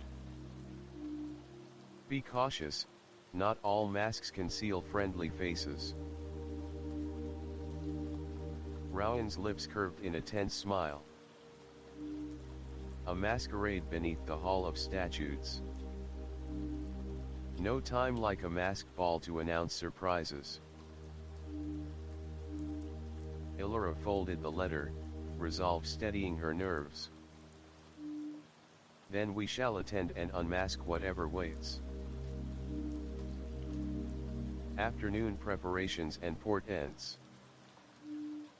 As the sun waned, Illyra and Rowan donned their finest garb in Thorn Manor's gallery dressing room, she in a deep violet velvet gown trimmed with silver thread that trailed in rippling waves, he in a midnight blue frock coat with a silken rose brooch at his lapel. Masks lay before them, a filigree of moonstone for Illyra, and a sharp mask of onyx and gold filigree for Rowan. "These will do," she said, securing the moonstone mask with a ribbon at the nape of her neck. The gem caught the lamplight, glinting like a tear of moonlight. Rowan settled the onyx mask over his eyes. Perfect anonymity and distinction. He reached for her hand. "Shall we?" Together, they left Thorn Manor's rose-scented gardens and walked the lantern-lit paths toward the High Hall, where the Council's dome gleamed like a polished pearl against the velvet night. Entering the midnight masquerade. The High Hall's great iron doors opened on silent hinges, revealing a vast chamber beneath the domed ceiling painted with constellations. Hundreds of guests in gowns and cloaks moved like a tide across the polished marble floor. Lanterns hung on gilded arms along the walls, casting soft light that danced off mirrored pillars and crystal chandeliers. At the far end, a dais held the Council's 7 elders, ancient figures draped in robes of crimson and gold, their masks each shaped as a different animal: owl, stag, wolf, swan, serpent, fox, and Raven. They sat in solemn expectation. A hush fell as Illyra and Rowan advanced through the crowd, each guest bowing politely but eyes flicking with curiosity. As they reached the dais, Elder Corvina, the raven-masked matriarch, rose and spread her arms. "Welcome, Miss Finch, Mr. Blake," her voice was soft yet carried. "You have restored Thorn Manor's ancient rights and secured peace beneath our city. But tonight, Ravenscar faces a new threat, one that seeks the heart of our ley lines and the source of our town's prosperity." Illyra's heart fluttered. Rowan squeezed her hand. Elder Corvina continued, "Blood magic stirs in the abandoned catacombs beneath Guild Quarter. A faction known as the Crimson Hand has unearthed artifacts that can corrupt the town's magical grid. At the Solstice's end, they plan to unleash a torrent of chaos. You two have proven your courage and purity of intent. We ask you to lead the hunt into the catacombs, disguise yourselves as guests of the masquerade, then slip away before midnight and strike at the root of this conspiracy." Illyra exchanged a determined glance with Rowan. "We accept," she said, voice ringing clear through the hushed hall. Elder Corvina inclined her head. "May the moonlight guide you." The first bell tolls at the stroke of midnight. Then the mask lifts, and shadows reveal themselves. Among the costumed guests. After pledging their service, Illyra and Rowan returned to the throng, mingling beneath a canopy of floating lanterns crafted to resemble wax roses. Harlequins pirouette across the floor, their laughter warm and distant, while stalls along the corridor served spiced wine infused with petals of the rare bloodthorn rose.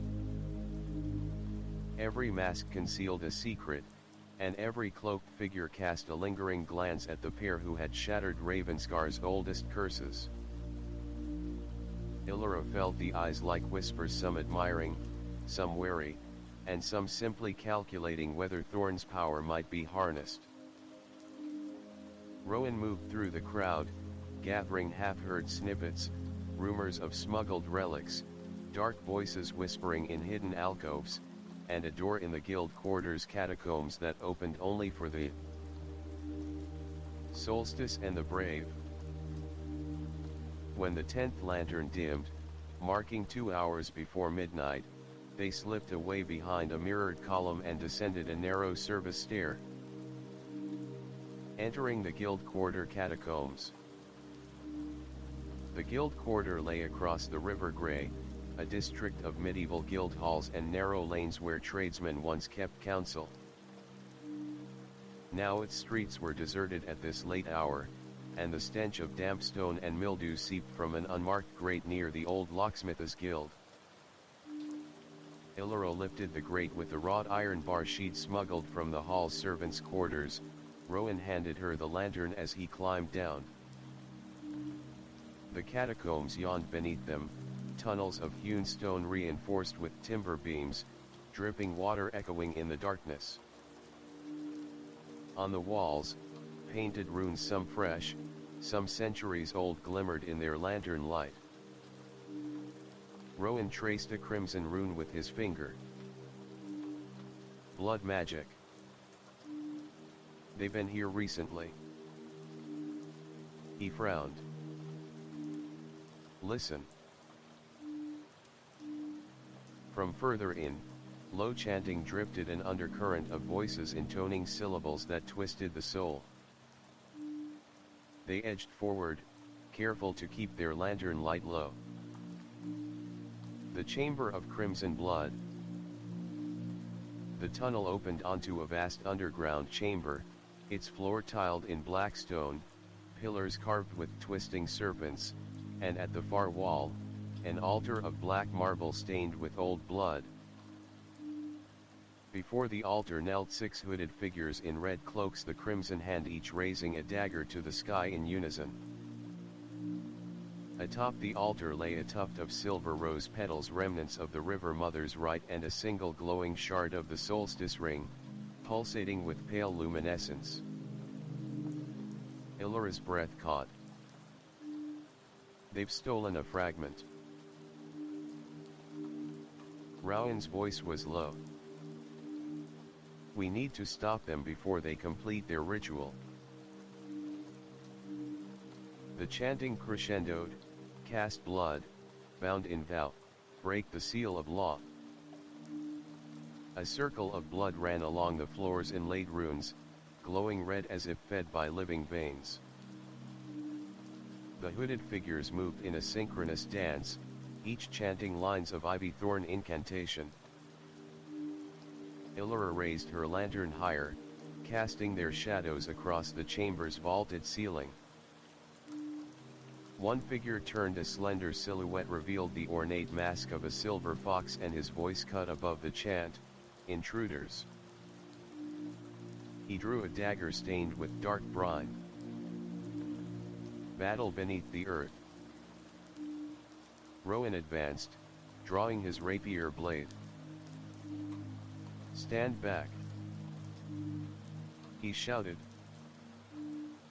The crimson-cloaked conspirators turned as one, daggers raised. Illyra stepped forward beside Rowan, drawing the ring of vines from her satchel. By forgiveness and truth, she called, this ends now. She traced the ring through the air, and vine tendrils burst from its wood, wrapping around the fox-masked figure, pulling him backward. Rowan lunged, blade striking sparks from the marble floor. He disarmed a second figure with a swift parry, sending a dagger clattering across the stones. Illyra freed the fox-masked conspirator, whose mask cracked as the tendrils tightened, revealing the panicked face of a guild councilman. Stop this madness, Illyra cried.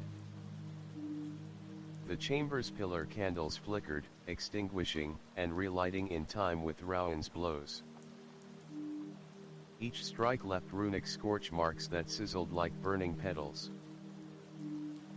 The hooded figures faltered, some undone by Rowan's blade, others ensnared by Illyra's living vines.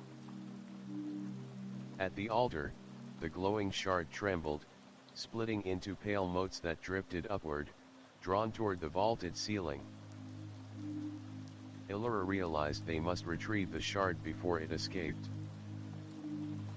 She lunged forward, the ring pulsing in her hand, and scooped the shard into her palm. Light flared, blinding their assailants and halting their chant. Rowan's blade flashed once more, severing the last dagger with a ringing clang. Silence slammed against their eardrums, broken only by the echo of dripping water. The conspirators lay unconscious, their blood-daggered cloaks strewn across the floor like wilted roses. Illyra knelt to gather the silver rose petals from the altar, stained now with guilt and regret, and chanted a brief blessing. Petals of purity, petals undone. Return to the river where redemption is won. The fox-masked councilman stirred, blinking at the shards of light in his palm. Illyra offered him compassion rather than scorn. You may rise. Your debt is bound in forgiveness, not blood. He nodded, tears in his eyes. Thank you, Illyra Finch. Rowan handed her the shattered shard. All of it? She nodded, placing the shard alongside the full ring in her satchel. All of it? Return to the surface. Together, they ascended the catacomb stair, leaving the chamber silent and sealed behind them. Illyrid tossed the silver rose petals into the river outside their last token of the covenant. Each petal drifted away on the current, illuminated by moonlight, until the chapter of blood magic was drowned in the forgiving flow. As they climbed the last step, the high hall's angular silhouette appeared against the sky. Laughter and music still echoed beneath its dome. The masquerade continued above, oblivious to the threat they had just quelled. Unmasking the truth. Stepping through the iron doors, Illyra and Rowan found the masked ball in full sway. The council's elders had resumed their seats, their masks unlifted but their eyes bright with acknowledgement as the pair approached. Elder Corvina rose, removing her raven mask to reveal silver hair and gentle, knowing eyes. "You have done Ravenscar a great service tonight," she said, voice echoing across the hall. "You have reclaimed what was stolen and shown mercy to misguided souls. The council thanks you." A murmur of applause rippled through the guests. Illyra and Rowan bowed beneath their moonstone and onyx masks, gratitude and relief flooding their hearts. As the clock told the final hour before dawn, the masquerade's revelry took on a softer note. Illyra felt Rowan's hand find hers, warm and steady. "We've unmasked more than we bargained for," he murmured. "Blood magic, traitors, conspiracies, but also compassion and the strength of forgiveness." She nodded, lifting her mask to press a gentle kiss to his cheek. "Together, we unmask every shadow," she said. Outside the windows, the first rays of sunrise brushed the high hall's pillars with rose-gold light. The midnight masquerade closed, not with the triumph of power, but with the quiet certainty that truth, mercy, and love can conquer even the darkest conspiracies. And so, as Ravenscar awoke to a new day, Illyra Finch and Rowan Blake maskless and unbowed stepped forward into whatever dawn awaited, knowing that their promises would guide them through every masquerade life yet held in store. Illyra Finch awakened as the pale tendrils of dawn stretched across the sky, their soft glow filtering through the latticed windows of her attic chamber. The events of the midnight masquerade still shimmered in her mind like scattered gems, the pulsating runes of the catacombs, the fragile mercy sheet extended to misguided conspirators, and the council's muted applause beneath her moonstone mask. But no sooner had she rubbed the sleep from her eyes than a soft rap sounded at her door. Rising, she opened it to find Rowan Blake, lantern in hand and clad in simple traveling clothes rather than the finery of yesterday's ball. His gaze was earnest. "We have no time to lose," he said quietly. "A messenger arrived at Thorn Manor while you slept. He bears a summons from Lady Vivian Harrington of Cromwell Keep." Illyra's brow furrowed. She'd heard rumors of the Harringtons, noble patrons with long ties to Ravenscar's founding families, known for their political influence and guarded secrets. To be summoned by Vivian Harrington herself could only mean one thing: the darkness they'd vanquished at Thorn Manor had stirred echoes far beyond the Guild District's catacombs. She dressed swiftly in a dark cloak and leather boots, fastening her silver rose brooch over her heart, and joined Rowan in the courtyard. A messenger in drab livery waited by the rosebushes, his breath visible in the chill morning air. He bowed, producing a folded parchment sealed with crimson wax stamped in the Harrington crest, a silver hawk clutching a rose. Illyra broke the seal. The letter read: I request your urgent presence at Cromwell Keep this evening. Matters of state concerning the ley lines and the ancient pacts between houses Thorn and Harrington demand your counsel. Do not delay, the next moonrise may decide the fate of our realm. Vivian Harrington. Rowan's eyes darkened as he read over her shoulder. They want to discuss ley lines. That suggests the Crimson Hand's blood magic wasn't their only attempt to corrupt our power sources. The Harringtons must fear a wider leak. Illyra folded the letter. Then we'll go tonight. First, let's brief the Council of Elders. A midday audience with the Council's raven-masked matriarch, Elder Corvina, confirmed their worst fears. The ley lines, veins of arcane energy running beneath Ravenscar, had long been stabilized by the Solstice Rings ritual and the River Mother's forgiveness. Yet the Crimson Hand's ritual in the Guild Quarter had weakened one nexus point. Worse, intelligence suggested the same faction sought to breach the ley lines at Cromwell Keep, where one of the great conflux chambers lay beneath the palace's vault. Elder Corvina laid out a map of the region: Thorn Manor to the north, Guild Quarter to the east, and Cromwell Keep perched on a rocky promontory to the south, overlooking the sea. A thin red line traced the ley line between Cromwell's conflux chamber and the ancient shrine at Mortis Brook. This afternoon's meeting, Corvina intoned, must secure the ancestral pact between Harrington and Thorn, one that bound our families to safeguard the ley lines since before Ravenscar was a city. Illyra, Rowan, you will accompany Lady Vivian. Your insights into blood magic and ritual will be invaluable. Illyra nodded. We accept. Rowan glanced at his watch. We should depart at moonrise, to arrive under the cloak of night. Daylight in Cromwell's halls is laden with watchers. Corvina handed them 2 silver bracers etched with the Harrington crest.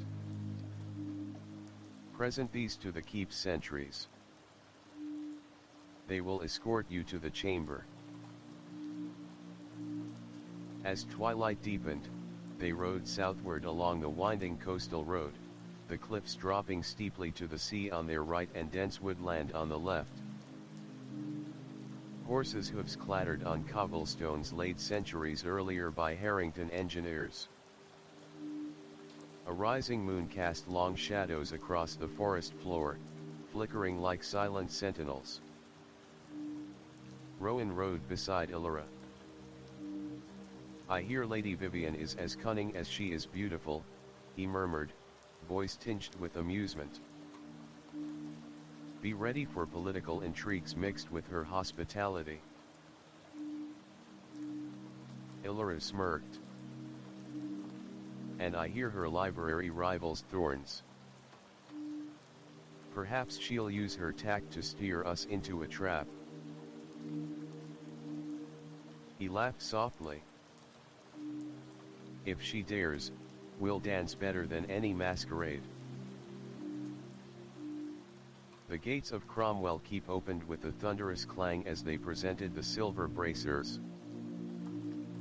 2 armored sentries bowed and led them through torch-lit corridors lined with ancestral portraits, stoic hawks, armored knights, and women in flowing gowns clutching roses, a testament to the intertwined heritage of Harrington and Thorn. They were ushered into the conflux chamber, a vast circular hall beneath the keep's foundations. Lit by phosphorescent runes carved into the vaulted ceiling, the chamber's floor was a mosaic of interlocking circles and arcs, converging on a central crystal basin half filled with water that shimmered with inner light. Lady Vivian Harrington stood at the far end, cloaked in burgundy velvet, a mask of gold filigree concealing her features save for a single pale eye shining from within. Two counselors flanked her, Master Ardel, keeper of the conflux, and Baroness Myrell, mistress of political affairs. Each raised a jeweled goblet in greeting, its contents a perfumed elixir of rose and sea salt. Illyra Finch, Rowan Blake, Vivian's voice was both warmth and steel. I thank you for answering my summons. The ley lines of Ravenscar of all our realm depend on the harmony between our houses. But the Crimson Hand's recent infraction has strained the conflux. I fear they have allies within these very walls. Illyra and Rowan exchanged glances. We face betrayal, not only by blood mages but by men in robes, Rowan said, voice low. Vivian inclined her head. Precisely. Master Ardel discovered tampered runes beneath the basin, and Myrell uncovered irregular ledgers hinting at secret meetings in the East Wing. We must identify the traitors before the solstice ends, or risk a devastating rupture along the ley lines. She gestured to the basin's surface. This crystal basin amplifies the ritual when the moon is full. But tonight, she raised her goblet, we perform the rite of restoration, to heal the breach.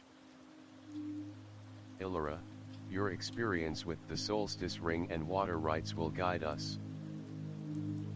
Rowan, your knowledge of blood magic's counter rituals will protect us. But we must uncover the saboteurs before we begin. Illyra stepped forward, scanning the circle of masked nobles behind the glass partition of the East Wing balcony. Each mask concealed aching ambition or silent fear, every whisper might betray intent. Below the dome's soft hum, she let her senses widen, the rustle of silks, the quiet footfalls, the faint pulse of the conflux's energy. I wish to speak with Master Ardel and examine the runes you found, she said. Perhaps the blood magic residue holds a clue to its wielder. Vivian nodded. Follow me.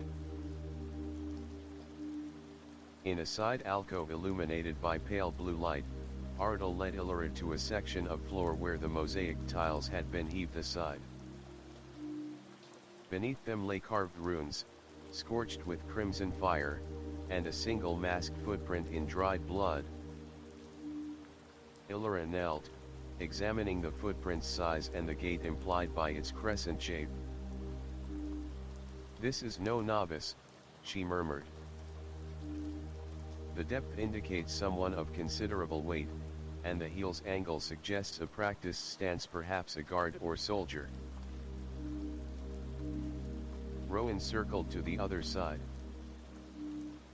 And see here, he said, pointing to smudged crow feathers caught in the rune's crevices. Crow's symbol of the Raven Council. Could be a mocking signature, or an indicator that the Raven Elders themselves are implicated. Illyra's heart tightened. To suspect the council that had guided them since Thorn Manor's Jubilee of Shadows was a dangerous step. She rose, laying a hand on Rowan's arm. We must tread carefully. Let's gather what we need for the ritual and keep watch on the balcony. Perhaps our saboteur will reveal himself when the crystal basin is drained. The rite of restoration. As the moon reached its zenith, the conflux chamber thrummed with arcane energy. The basin's water pulsed, casting liquid patterns on the vaulted walls. Vivian and Ardal donned ceremonial robes of silver and rose, while Baroness Myrell took her place at Vivian's side. Illyra and Rowan positioned themselves at 2 of the 6 stone pillars encircling the basin. Vivian raised her goblet. By the blood of roses and the flow of rivers, we bind the ley lines that heal our realm. She poured the elixir into the basin. The water flared, and runes along the walls glowed. Ardal began the incantation in droning Old Harrington, and the basin's surface rippled with waves of healing light.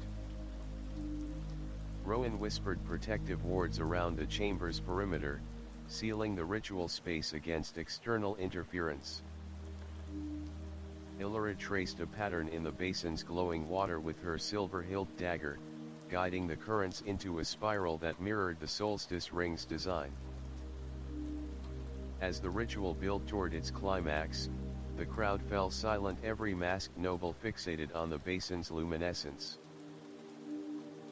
But in that hush, Illyra caught movement beneath the balcony, a hooded figure slipping through a side doorway. She nudged Rowan.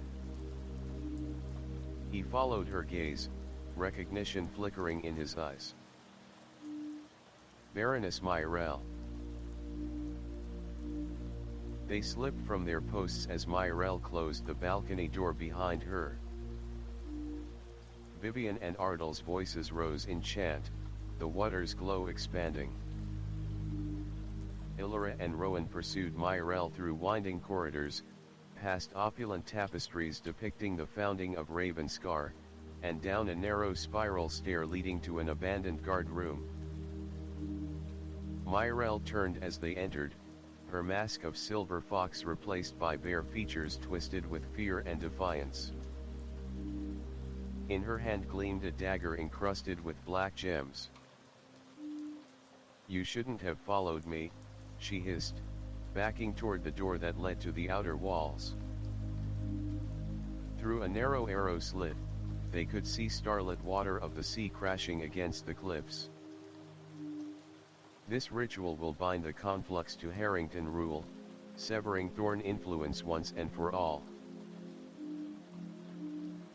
Illyra stepped forward, lantern light glinting off her brooch. "You'll not betray the city." She raised her voice. "Rowan, the containment wards." Rowan called out the final phrase of his incantation, a soft ripple pulsed through the air, binding the guard room in a circle of pale runes. Myrell's footsteps faltered as she tried to dash through the ward's barrier. "No!" she screamed, slamming against the invisible wall. Illyra advanced, her voice calm. "We can end this without blood. Surrender the dagger. Your anger has cost too many." Myrell's mask dropped, revealing silver-streaked hair and eyes rimmed with tears. "I loved Ardal," she whispered. "He spurned me for Lady Vivian's favor. So I chose power over pity to prove my worth." She sank to her knees, dagger clattering across the floor. With a soft hum, Rowan dispelled the ward, and they approached with cautious compassion. Illyra offered Myrell her hand. "We will not harm you. But you must undo what you began." Myrell rose, trembling, and agreed. Together, they returned to the conflux chamber just as Ardal and Vivian intoned the final words of the ritual. The basin's water flared one last time and then settled into a luminous pool that pulsed in harmony with the ley lines beneath the keep and the city beyond. Myrell surrendered her dagger, and the black gems dissolved into motes of ash on the marble floor, spirited away by Rowan's wards. The masked nobles watched in silence, then erupted in applause when Vivian declared the ritual a success. Illyra and Rowan rejoined the dais, Myrel behind them, the council's esteem tempered by relief. Elder Corvina's raven mask gleamed with tears of joy. "You have done more than restore conflux," she proclaimed. "You have shown us that even the fiercest betrayal can be healed by mercy." As dawn broke over Cromwell Keep's towers, Illyra and Rowan descended to the courtyard where the sea breeze carried the scent of roses and salt. Vivian approached, her golden mask gone, revealing a noble face lined with gratitude. "Thank you," she said softly. "Without you, Ravenscar's heart would have been torn apart." She offered Illyra a single bright red rose. "A final token of our alliance." Illyra accepted it, pressing the velvet petals to her lips. "We stand together," she replied. "For truth, for mercy, and for the bonds that hold our world in balance." Rowan slipped his arm around her shoulders, the rising sun painting their silhouettes in gold. Behind them, Cromwell Keep's conflux chamber glowed with newfound stability, its ancient pact renewed by the courage of two seekers of truth. And as they turned to ride back to Ravenscar rose in hand, hearts unburdened, and promises reforged, they knew that whatever shadows rose in the future, their combined light would always be enough to guide the way. The dawn following their triumphant return from Cromwell Keep was bone-chillingly cold. Illyra Finch stood on the veranda of Thorn Manor, her breath drifting like fine mist against the pale morning sky. Behind her, the rose gardens glowed with frosted petals. Ahead, the river Mother's Brook ran silver under the fragile light. Rowan Blake joined her, shoulders wrapped in a woolen cloak, his gaze on the distant sea where low clouds gathered into ominous shapes. "Storm coming," he observed, voice low. "Not an ordinary squall, more like the prelude to a tempest." Illyra's heart tightened. In the council's final summit, Vivian Harrington had mentioned an ancient prophecy, that when the conflux chambers were threatened by both blood and storm, only an offering made on the sapphire shore where the river met the sea could renew the ley lines for another generation. Until now, they had staved off the Crimson Hand's machinations, but this new prophecy pointed to a greater challenge, the convergence of water's power at the mouth of Mortis Brook, where the tides could sweep away the crust of law and order. "We need to leave immediately," Illyra said. "If the storm severs the ley line at the shore nexus, we lose the balance we fought so hard to restore." Rowan nodded. "I'll gather our supplies." By mid-morning, they set out on horseback, following the brook's winding path toward the estuary. Apprentices had already cleared fallen limbs from the roads, and townsfolk paused to offer anxious waves. With them rode Master Ardle, keeper of the conflux from Cromwell Keep, bearing a relic they would need, a crystal phial of purified conflux water, harvested last night under the full moon, to consecrate the shore altar. Aubrey, an apprentice horticulturist, carried a basket of fragile silver mist roses, unique blooms rumored to flourish only at the border of fresh and salt water. As they wound through forest glades, Rowan glanced at the sky. "Those clouds aren't moving, they're massing in place. Magic's stirring in the atmosphere." Illyra's jaw set.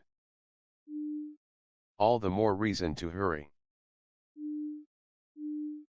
They reached the estuary by early afternoon.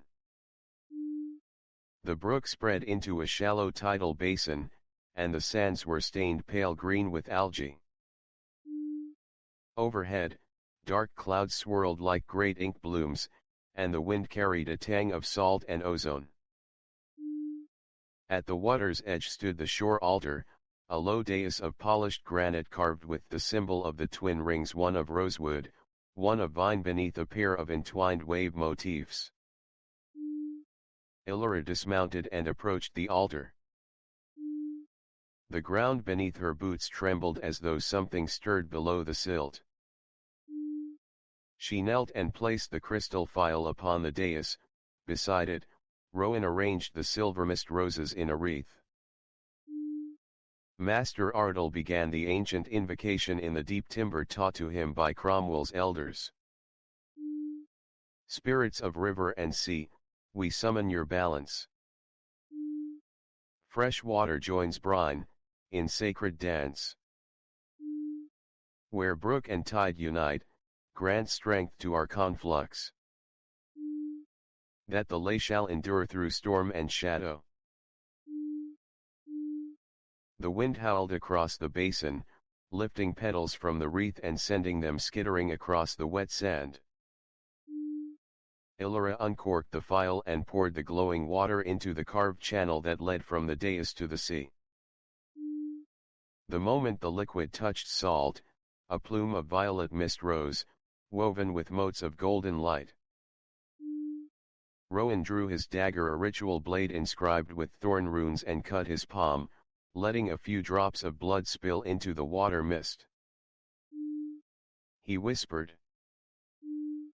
"By blood and blossom, by flux and flow, I bind this shore to the heart of the conflux." Illyra joined him, pressing her fingers to her own cut above the wrist, adding her blood to the channel. As the two streams mingled, the altar's carvings began to glow, first the vines, then the waves, then the twin rings. The violet mist coalesced into a column of shimmering light that arced toward the clouds, cracking the sky like a forge opening. Thunder rolled across the estuary, and a bolt of lightning struck the altar's tip, causing the dais to quiver. Illyra steadied herself as the carvings traced new, intricate runes of renewal, etched by nature's own hand. But then the ground shook violently. A roaring sound like an angry sea emerged from the depths of the basin. The tide surged inward, sweeping up the sands and threatening to engulf the altar before the conflux could seal. Rowan lunged for Illyra's hand. "We need." A figure burst from the mist, Lady Vivian Harrington, hair and gown whipped by wind, her golden mask now removed. In her hand she held a silver rod tipped with a glowing crystal. "Illyra." "Rowan." "Finish the incantation," she shouted over the howling gale. Ardal raised his voice above the storm. "Spirits of sapphire shore, heed our call, renew our bonds, and stand with us through the storm." Illyra and Rowan bent over the dais, chanting together. "By water's strength and rose's grace, by thou unbroken and boundless space, we seal the conflux of shore and source. Our promise guides this onward course." The violet column condensed into a ring of light around the altar, shielding it from the surging tide. The runes flared one final time, then the light shot upward, piercing the cloud bank. In that moment, the thunder stilled, the wind died, and the sea lay calm as glass. For a heartbeat, all was still. Then the tide retreated, leaving the shore gleaming. The altar's carvings burned with a steady glow, and the silver mist roses had turned to pure white, glowing softly in the dusk. Vivian exhaled in relief. "It is done," she whispered. Illyra rose, rain, drenched and exhilarated. The prophecy had been fulfilled, and the shore nexus renewed. Yet as she breathed in the salt, tinged air, she sensed another presence, a low murmur not born of wind or waves but of something ancient yearning just beyond mortal hearing. Turning, she spotted a colossal shape at the water's edge, a stone obelisk half buried in sand, its surface carved with a single rune, a looping spiral ending in a rosebud. It had not been there when they arrived. Illyra approached it, her lantern's glow revealing a panel that slid open at her touch. Inside lay a folded scroll sealed with obsidian wax, the final testament of the sapphire shore. Illyra broke the seal with trembling fingers and read: "When the shore's bond is reforged, a guardian of tide and bloom shall rise. Face it with hearts untainted, and carry its seed to the heart of the city. Only then will Ravenscar's conflux stand eternal." Rowan joined her, eyes reflecting woven light. "A guardian, another sentinel." Illyra refolded the scroll. "Yes, but one born of tide and rose, not of thorn and stone. We must awaken it and then carry its seed, whatever that means, to the city's heart." As the last light faded from the sky and stars emerged overhead, Illyra felt both exhaustion and exhilaration. Their journey had carried them from catacombs to council chambers, shore altars to conjured storms, and now a new guardian awaited. They would face it together, forging the final link in Ravenscar's tapestry of magic, mercy, and bloom. With the scroll secured in her satchel and the obelisk's rune glowing softly, Illyra and Rowan mounted their horses and turned back toward Thorn Manor, knowing that the storm's calm was but a prelude to the next challenge, and that their promise would guide them through every tempest yet to come. The night after the sapphire storm passed was unnaturally still. Illyra Finch and Rowan Blake trotted side by side along the moonlit path leading back to Thorn Manor, the folded scroll of the final testament nestled safely in Illyra's satchel. Behind them, the obelisk at the shore stood silent, its rune pulsing with faint rose-tinted light waiting to be unlocked. In the courtyard, apprentices tended glowing lanterns hung among the rose arbor, and the gentle trickle of the river mother's brook soothed the lantern post shadows. Inside the manor's great hall, Master Ardal and Lady Vivian awaited their return, the council's errands now entrusted to Cromwell's envoys. As Illyra and Rowan dismounted, Vivian stepped forward, cloak drawn close against the night air. "You have done Ravenscar a great service," Vivian said, voice low yet firm. "But as the scroll foretells, our work is not yet done. The Tideborn sentinel must be awakened, and its seed carried to the city's heart. Only then will the ley lines hold through all comings and goings of tide and time." Illyra nodded, her fingers brushing the velveteen rose brooch at her throat. "We know what must be done. We unlocked the sentinel's threshold at the shore, but it did not rise on its own. We must perform the rite of convergence to call it forth." Rowan exchanged a glance with her. "According to the scroll, the rite requires the mingling of three essences, Tidewater, Roseblood, and Moonlight's Blessing. We have Tidewater in our file, Roseblood in our veins, and the Moonlight's power in the Solstice ring. Vivian beckoned them to a long oaken table near the hearth, where 3 chalices waited, one carved from driftwood, one from rose, etched silver, and one hewn of moonstone itself. Next to them lay a shallow crystal basin filled with sapphire, tinted water drawn from the estuary. "Begin," Vivian commanded softly. "We shall stand as witnesses, but the rite must be performed by you too." Illyra took the driftwood chalice and dipped it into the basin, filling it a quarter full with the sapphire tidewater. Rowan lifted the silver cup and filled it from the wrought phial of purified conflux water, a blend of river and sea born of their earlier rituals. Vivian pressed a single silvermist rose petal into Rowan's cup, its luminescence tinted the water a deep rose.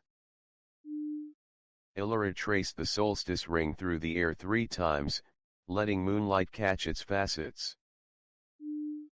With a steady breath, she placed it into the moonstone chalice, which glowed softly as she poured in a thin stream of the basin's water over it. When the ring was fully submerged, the chalice shimmered with pearly light. "Now," she whispered to Rowan, "we drink." He raised the silver chalice, touching his lips to the rose-tinted waters. Illyra lifted the driftwood cup of tidewater and drank, feeling the briny liquid fill her lungs with the sea's vast memory. Then she took the moonstone goblet, letting the glowing liquid slide past her tongue and fill her with a soft warmth, as though moonlight had melted into her veins. The 3 chalices, now empty, resonated in her hands. The hearth's flames flickered and danced, casting the sentinel's rune across the walls in wavering patterns. Rowan set down his cup and pressed his palm to the rune painted above the mantelpiece, a looping spiral crowned with roses. Illyra joined him, placing her hand atop his.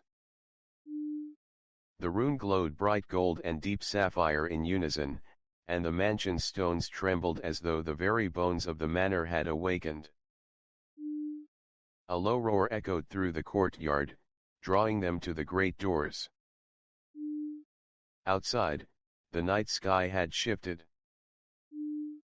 The moon hung lower, its silvery light cleaving through the clouds, and from the rose garden's center arose a figure so vast that the apprentices gasped and fell silent. The Tideborn sentinel stood among the blooming vines, its body carved from driftwood and granite, its arms coiling like gentle waves. Its crown was a blossom of moonlit petals, and its eyes were twin sapphires glowing with inner tide. As its wooden fingers reached skyward, Illyra felt the air pulse with the rhythm of ocean currents and the perfume of midnight roses. The sentinel stepped forward, each footfall a soft tremor on the stone floor. It paused before Illyra and Rowan, the gentle roar of surf and the mournful sigh of petals carried on the wind echoing in its presence. Illyra advanced, trembling but resolute. "Guardian of tide and bloom," she called, voice barely above a whisper, "we have summoned you through our promises and offerings. Will you bind your strength to ours, that Ravenscar's ley lines endure through all ages?" The sentinel's sapphire eyes swirled with light. A single wave of its wooden arm sent rose petals cascading from the arbor above, coating the courtyard in a delicate rain of white and silver. The sentinel's breastplate, carved with whirlpools and rose fractals, pulsed as though lit by a hidden hearth. Then, with a rumbling voice like distant thunder softened by water's caress, it spoke. "The debt of grace is renewed. By Tide's Pledge, by Rose's Vow. I stand as sentinel until the final flow. Take my seed to the heart of Ravenscar's embrace. Plant it where the conflux's nexus meets the city's face. At its words, a tiny wooden conduit rose from its chest, carved to resemble entwined rose vines encircling a droplet of moonstone. Illyra stepped forward and cupped her hand beneath it as a single crystal seed no larger than a rose hip fell into her palm, luminescent with inner tide. Rowan swallowed as he watched the seed's light ripple across his palm. The seed, he breathed. Illyra cradled it gently. We must carry it to the conflux chamber in the heart of Ravenscar where river, tide, and brew of ancient magic merge beneath the city streets.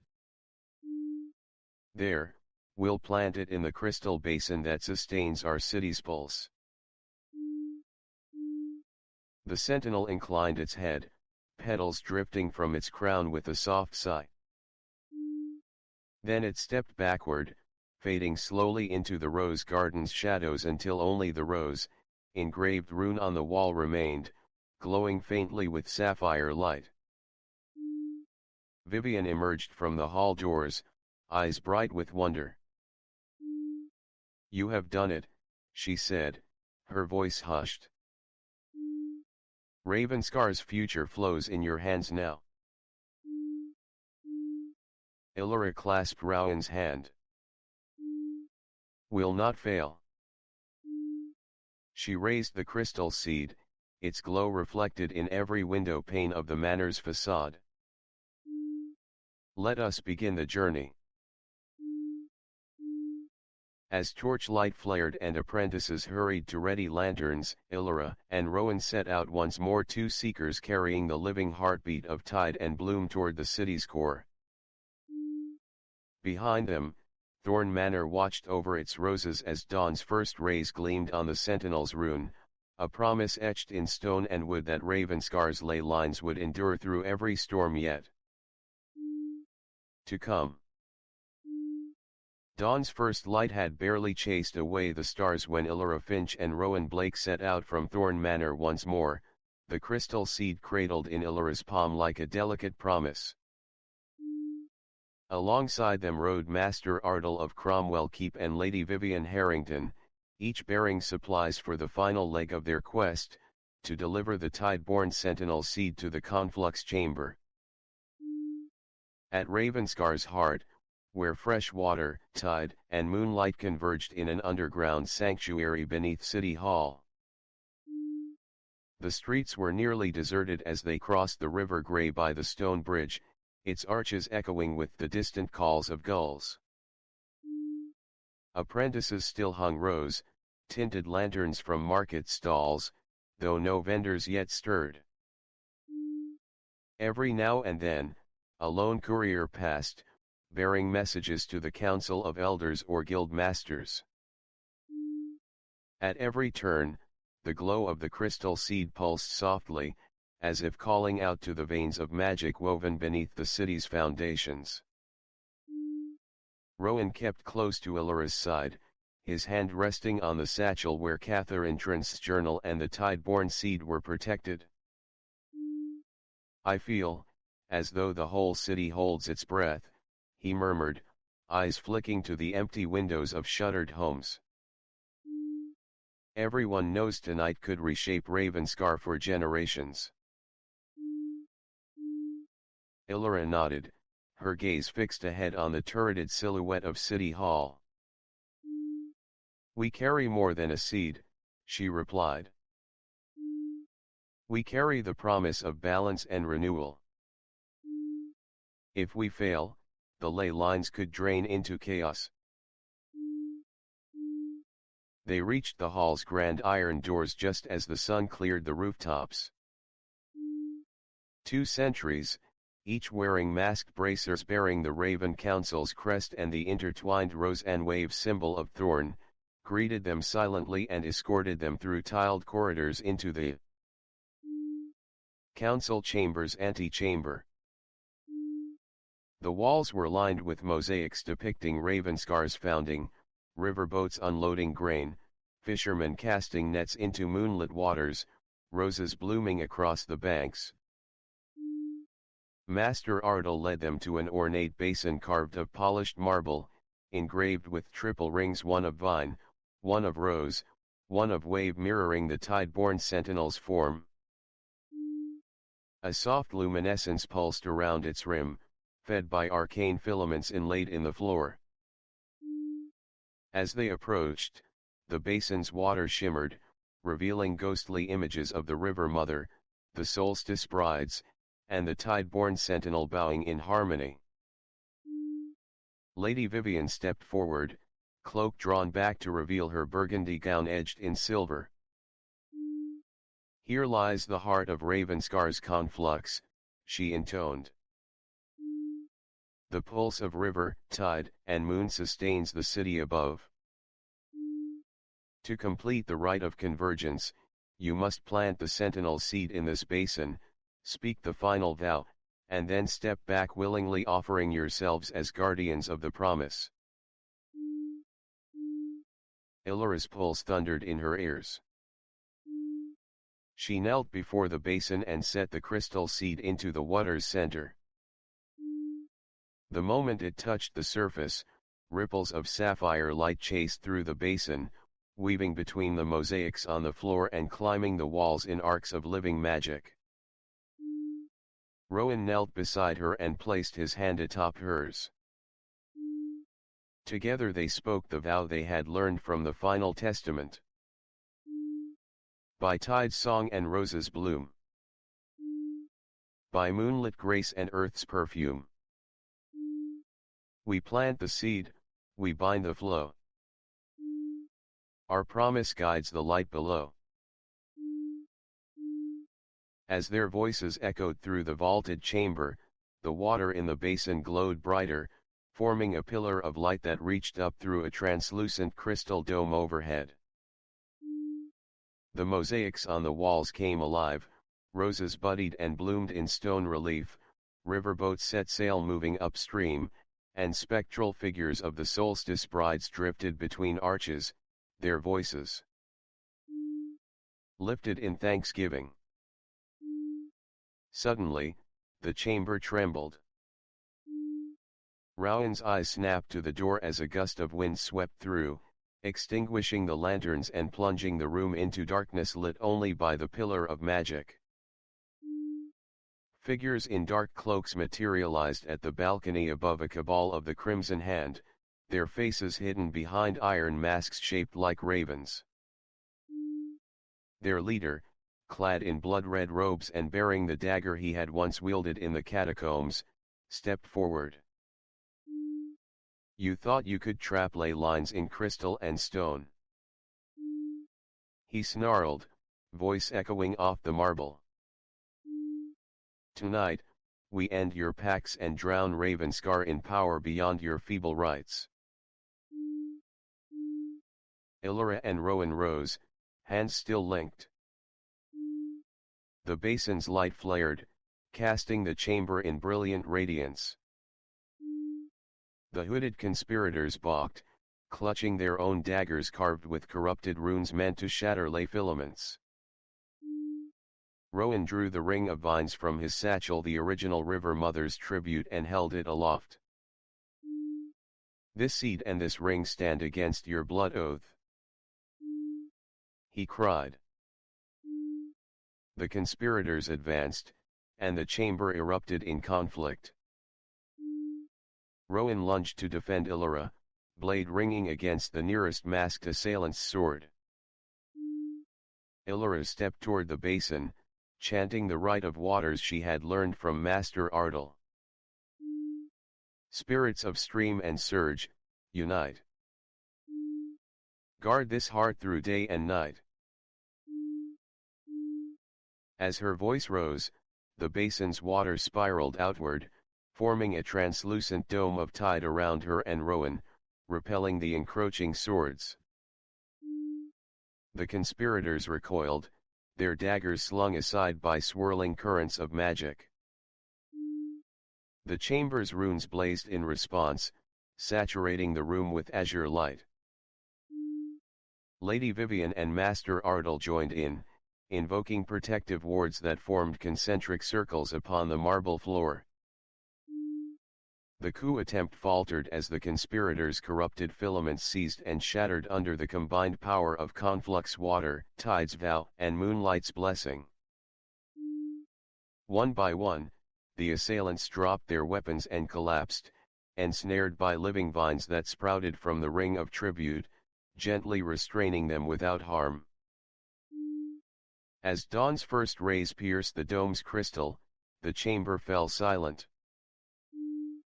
Only the radiant basin glowed, the sentinel seed now planted and thriving in the heart of Ravenscar's conflux. The hooded conspirators lay bound in thorn and vine cords, their masks gone, revealing faces twisted by ambition but humbled by mercy. Illyra stepped forward, placing a hand upon the basin's rim. The water stilled into perfect calm, reflecting her determined face. "Your debt is bound in forgiveness, not vengeance," she said. "Ravenscar's heart will heal, and you shall answer for your crimes through justice tempered by mercy." The city's chief magistrate, summoned by Lady Vivian, arrived at that moment with armed guards. Illyra and Rowan, exhausted but unbowed, handed over the conspirators, confident that justice would be meted with compassion as well as law. Outside, sunshine gilded the high arches of City Hall. Lanterns had been relit in the streets, flowers bloomed in window boxes, and the distant tolling of church bells heralded a new dawn. Illyra and Rowan stood on the steps, the crystal seeds glow faint now but unwavering in their hearts. Rowan wrapped an arm around Illyra's shoulders. "We did it," he whispered. "The Tideborn sentinel rises, the conflux is sealed, and Ravenscar stands renewed." Illyra nodded, closing her eyes to savor the moment. "And now," she said softly, "we continue to guard this promise through storm and shadow, river and rose, so that no force, dark or otherwise, may ever break the bonds we have reforged." As townspeople gathered to cheer their champions, Illyra lifted her gaze to the sky, where the crystal dome above the conflux chamber shimmered unseen. The ley lines beneath Ravenscar thrummed with fresh vigor, and the combined magic of river, tide, and moon would guide the city through all the tomorrows yet to come. Under the warm glow of midday sun, Ravenscar's streets hummed with life anew. Market Square bustled with merchants hawking fresh produce, children chased each other in gleeful abandon among fountains, and the distant chime of church bells punctuated laughter as townsfolk celebrated the city's restored harmony. Across the river Grey, Thorn Manors rose, tinted lanterns still flickered in window boxes, and at City Hall, a permanent crystal dome shimmered where the conflux chamber lay beneath. Illyra Finch and Rowan Blake stood on the balcony of the High Hall, looking out over the city they had sworn to protect. Between them lay the final testament of their long journey, the living rosebud crafted from the Tideborn sentinel's seed, now planted in the basin above the conflux, its pale petals unfurling in perfect symmetry beneath the glass. Its faint glow pulsed in time with the heartbeat of Ravenscar's ley lines, steady, strong, and protected. "Can you believe it's truly over?" Rowan asked, voice soft. He held Illyra's hand, the silver rose brooch on her gown catching the light. From broken ring shards and haunted chapels to midnight masks and storm-hewn beaches, We've seen more in 20 nights than most see in a lifetime. Illyra nodded, her hazel eyes shining with both relief and reflection. We forged every link in Ravenscar's chain, from the Solstice bride's release to the River Mother's blessing, the Hall of Echoes jubilee, the Guardian of Thorn, the Sentinel of Tide, and the final convergence beneath City Hall. Each challenge tested our promise, yet here we stand, amidst roses and crystal, unbowed. Rowan smiled, pressing a kiss to her temple. And now? She drew in a calming breath, letting the laughter and music drift up from below.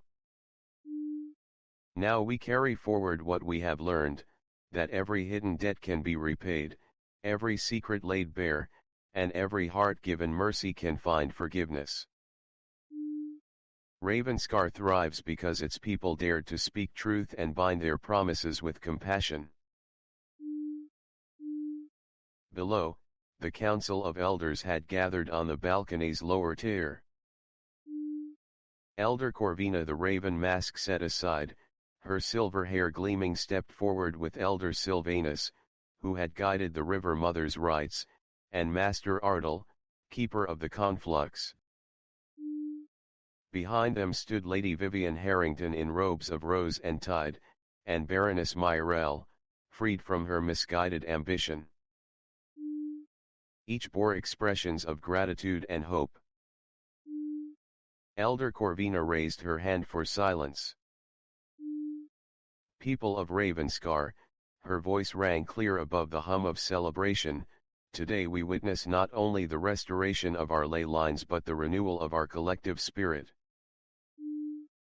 Thanks to the courage of Illyra Finch and Rowan Blake, we have seen the bonds of history reforged in truth and mercy. Let their deeds inspire us all to live with honesty, compassion, and the steadfast resolve to honor our promises. A cheer rose up as the council stepped aside, and Illyra and Rowan descended to join the throng. Children pressed forward, eager to touch the rosebud's basin behind the glass wall, while scholars and artisans clustered around Master Ardal's demonstration of the sacred runes.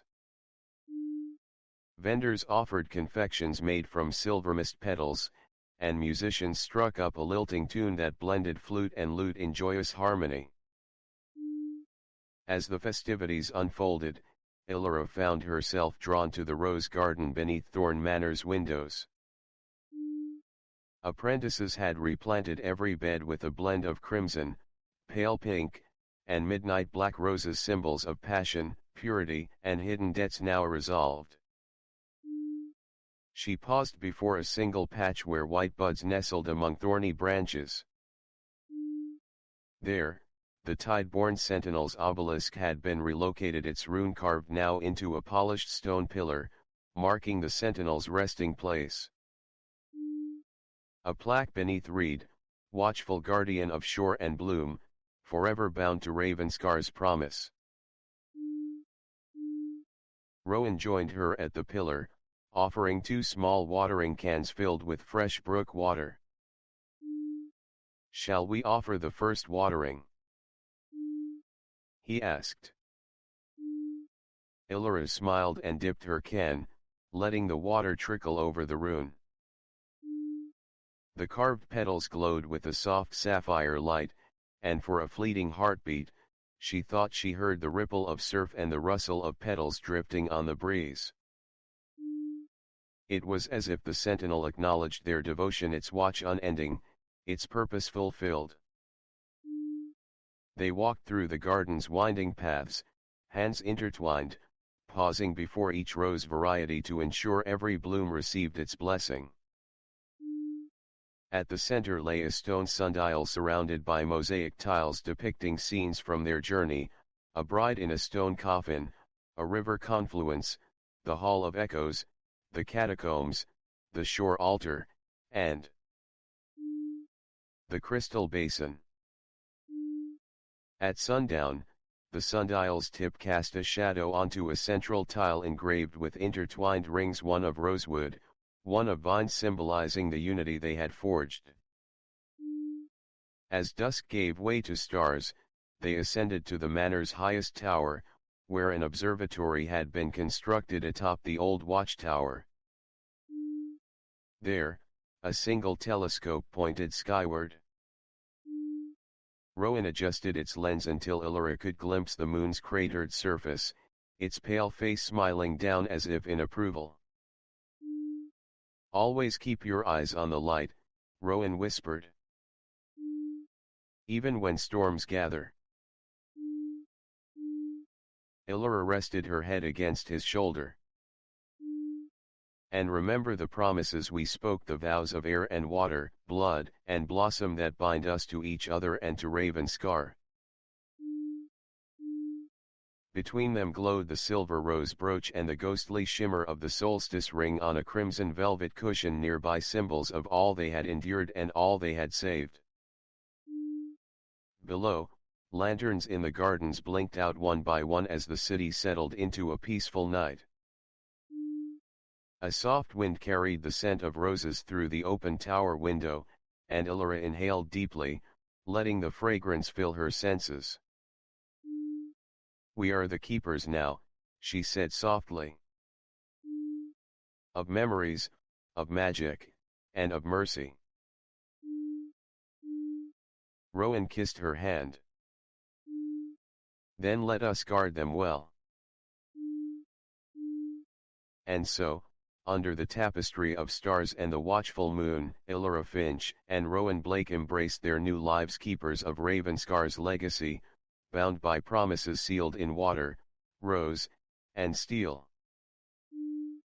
Their story, like the city they loved, would endure through every solstice yet to come, a testament to the power of forgiveness, the strength of truth, and the bloom of hope that springs eternal, even in the deepest shadow. Title: The Solstice and Tideborn Saga, a Ravenscar Chronicle. Description: Join Illyra Finch and Rowan Blake on an unforgettable journey across mist-shrouded catacombs, moonlit shore altars, and vaulted city chambers as they unearth ancient curses, shattered ring shards, and the secrets of the River Mother's rites. From the Solstice Bride's release in Thorn Manor to the awakening of the Tideborn Sentinel on the Sapphire Shore, this epic fantasy follows two seekers of truth who must piece together the Solstice Ring and free 49 tragic brides. Bind the River Mother's blood and rose ritual to renew Thorn's faded lineage. Unlock the Jubilee of Shadows in the Hall of Echoes with confessions of truth and mercy. Confront the Crimson Hand's blood magic in the Guild Quarter and unmask traitors at a midnight masquerade. Journey to Cromwell Keep to restore the conflux, outweed political conspiracies, and mend the ley lines. Brave the Sapphire Tide storm and perform the rite of convergence on the estuary's sand. Awaken the Tideborn Sentinel and plant its living seed at the heart of Ravenscar's conflux chamber.